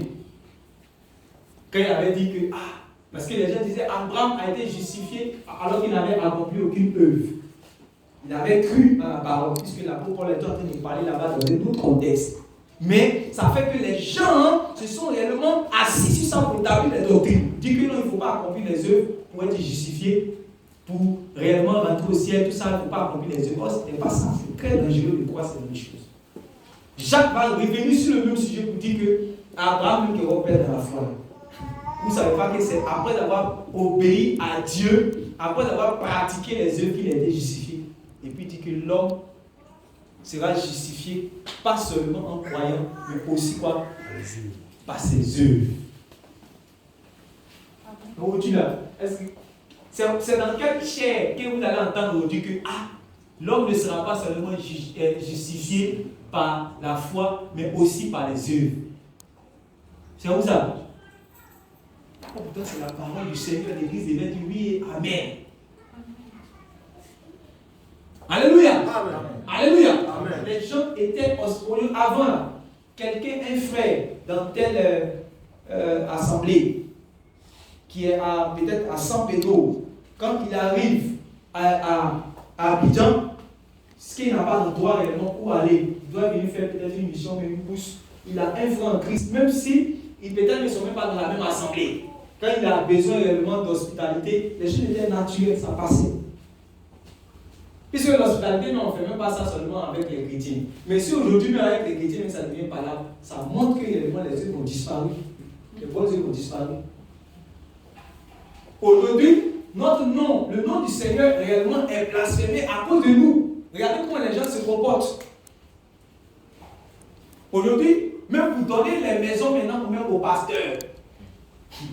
Passons qu'ils voulaient venir pour une maison ici là. On a cherché pendant même combien de mois. On ne donne plus maison même à pasteur. Parce que réellement, on a malheureusement aussi gâté notre nom. Peut-être dans la maison, on n'a pas payé. Parce que non, nous, l'Éternel des armées avec nous. Quand la fin du mois arrive, l'Éternel des armées avec nous dit mon ami. Mon agent. On va vous maudire, hein? On va vous maudire. Vous savez que la terre là, c'est pour nous la terre. C'est pour nous notre père de la terre. Donc pour nous là, voilà. C'est la même chose là que les gens voulaient faire avec le Seigneur Jésus. Ils ont pris la, ils ont dit que et ils se disent qu'on va payer le tribut à cet homme, on va payer. Et ils pensent qu'ils vont prendre Jésus. Ils disent qu'ils ont dit ça parce qu'ils veulent lui tendre un piège. Ils disent que Pierre, il faut aller pêcher. Un miracle qui s'est passé. Pierre s'en va pêcher, il trouve réellement une pièce, il vient. Il dit que, quand vous regardez la pièce là-haut, il y a quelle effigie dessus? On dit que, on voit l'effigie de César. Il dit, vous avez l'effigie de César. Donnez à César ce qui est à César et à Dieu ce qui est à Dieu. Donc à la fin du mois, quand il a besoin de son argent, il faut lui donner. Il ne faut pas dire qu'il est l'Éternel des armées. Tu comprends? Donner. C'est comme ça les gens. Les gens, ils ont eu de mauvais comportements, de mauvaises conduites. Ils sont devenus respectueux parce qu'ils se disent que l'Éternel est son roi. C'est pour ça que vous allez voir que les apôtres ont essayé de dire honorer le roi, respecter le roi, respecter les autorités. Ce n'est pas parce que votre père c'est l'autorité des autorités que les autres autorités qu'il établit, vous devez réellement les mépriser, vous ne devez pas les honorer. Ça salit la robe que vous portez si vous comportez comme ça. Il dit, il est donc nécessaire d'être soumis, non seulement par crainte de la punition, mais encore par motif de conscience. Rendez à tous ce qui est dû. Voilà. L'impôt à qui vous devez l'impôt. L'impôt à qui vous devez l'impôt. Le tribut à qui vous devez le tribut. Le tribut à qui vous devez le tribut. La crainte à qui vous devez la crainte. La crainte à qui vous devez la crainte. L'honneur à qui vous devez l'honneur. L'honneur à qui vous devez l'honneur. Vous voyez que ça Ce n'est pas une affaire de l'ancienne alliance, nouvelle alliance. C'était depuis l'ancienne alliance, ça traverse jusqu'à ça va aller jusqu'au ciel là-bas. C'est un comportement, non? C'est pas un comportement. C'est dans ça que nous devons réellement considérer que, vous savez que les païens, dis à quelqu'un, on nous observe. Dis à ton frère, on nous observe. Regarde le film, on nous observe. On nous observe. Donc, les païens connaissent qui est vrai chrétien. Ils savent. Ils ont déjà entendu parler de Jésus. Pour qu'il y a des films, il y a des films de Jésus, des films de Paul, des films de tout. Ils savent comment les chrétiens se comportent. Ouais. Et puis, dans leur conscience, ils savent ce qui c'est qui est la bonne morale. C'est pour ça que les gens qui disent non, qu'on ne parle pas de morale. Dieu qui est là, c'est un être très moral. Pas un Dieu ouïa, un être ordonné et moral. Donc, quand ils voient que, un chrétien, quand quelqu'un parle, dit non, en tout cas, lui là, en tout cas, parce qu'il sait que même tu remplis les conditions pour être chrétien. Voilà. Mais aujourd'hui là, c'est à qui? C'est à combien de personnes ont dit ça? Combien de personnes ont dit ça? La dernière fois, il disait que les gens qui sont des hommes d'affaires là, ils cherchent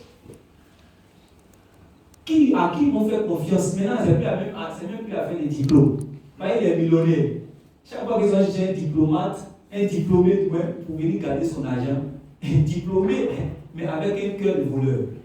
Donc, il fait les couches. Souvent, quand ils ont encaissé les 10 millions, souvent, il n'y a pas d'intégrité, il n'y a pas de loyauté. Il enlève souvent les petits 10 000, 20 000 dedans. Souvent, il enlève. Donc, il y a des vols entre eux dans leur business. Est-ce que vous me suivez? Donc, il s'est dit, mais on va confier l'argent à qui? Ce n'est pas quelque chose qui date de Dieu, c'est depuis longtemps.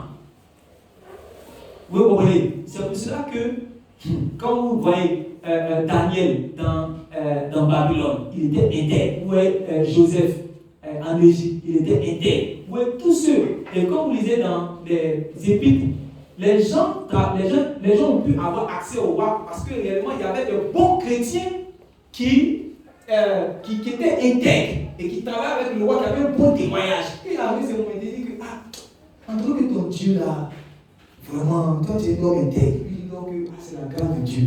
C'est parce qu'il était aussi un voleur. Et c'est parce que tu as promis Jésus que ma vie est changée. C'est pour ça que c'est venu comme ça. D'abord, c'est Jésus. Oui. Dimanche, je t'invite le roi, je t'invite les gouverneurs. Pour venir, tu vas voir. Puis c'est comme ça les gens, les riches là. Puisqu'il y avait des gens riches dans l'église.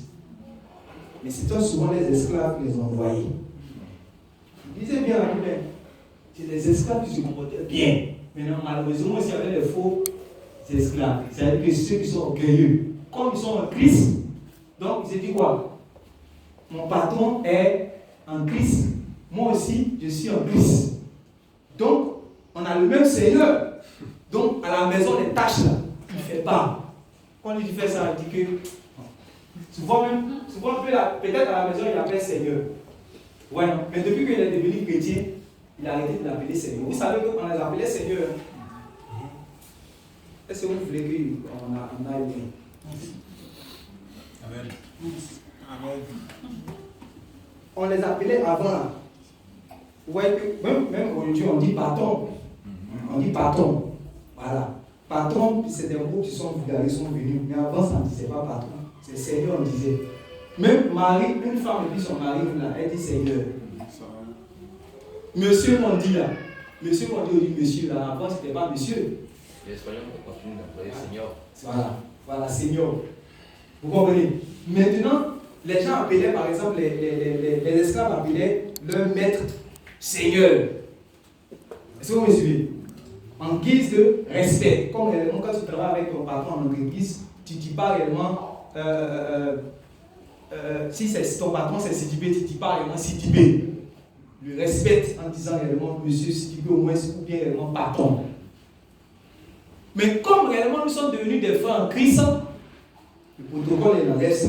Et ça on appelle la loi de l'odeur. Vous pensez que comme on est en Jésus-Christ, c'est fini. Il dit que, Sidibé, c'est comment? Tu vois? Paul a prêché ça, hein? C'est pas moi, c'est Paul qui a prêché. Pierre a prêché. Et c'est ça qui est réellement encore l'homme de Dieu a lu tout à l'heure. C'est quelle référence? Romains, voilà. Oui, c'est quoi? Voilà. Romains chapitre 13. Ouais, si ce n'était pas important, on allait venir parler de ça. On allait venir parler de ça. Ils ont dit à Jésus, bon Matthieu, c'est parce que c'est important de venir parler de ça. Dit que réellement, soyez vraiment soyez vertueux. Soyons vertueux. Alléluia. Aujourd'hui, maintenant, on dit que les chrétiens sont devenus impolis, mais vous soyez des chrétiens polis, respectueux, honorables, dignes, des gens vraiment qui quand on te regarde, tu manifestes la lumière de Dieu par ta manière de te comporter. En réalité, les bons Dieu, c'est ça. Quand quelqu'un dit, Jésus dit que vous êtes la lumière du monde, vous êtes la lumière du monde, ce n'est pas quelqu'un qui va venir garder Rolls-Royce ici. C'est pas ça, quand tu as un Rolls-Royce et puis tu es dans un costume de 200 euros là, c'est pas ça qui voilà, la lumière, allumez la lumière. Vous voyez, je suis devenu frère, les nouvelles chansons maintenant, je ne connais pas.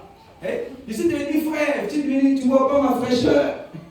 La lumière, ma lumière brille, alléluia. Et puis les chansons même là, c'est vide d'essence. Allumez la lumière, et puis c'est les chaussures qui vont monter, c'est ça que la lumière de Jésus-Christ. La lumière, regardez la lumière, regardez la chaîne, la lumière.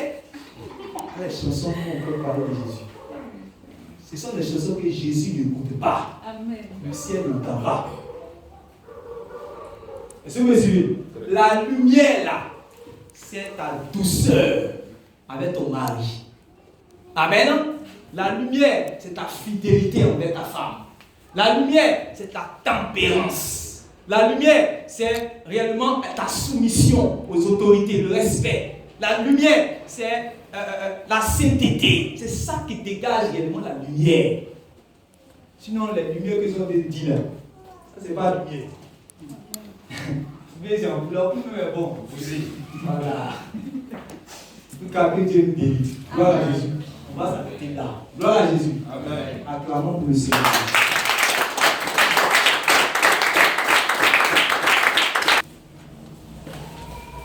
Dis merci à Dieu pour sa parole. On va dire merci à Dieu pour sa parole, lui qui nous a parlé. Il nous a dit beaucoup de choses. Il y a certainement des choses qui sont rentrées dans nos cœurs personnellement. Rendons-lui grâce au nom de Jésus. Parlons à Dieu au nom de Jésus. Oui, je prie au nom de Jésus.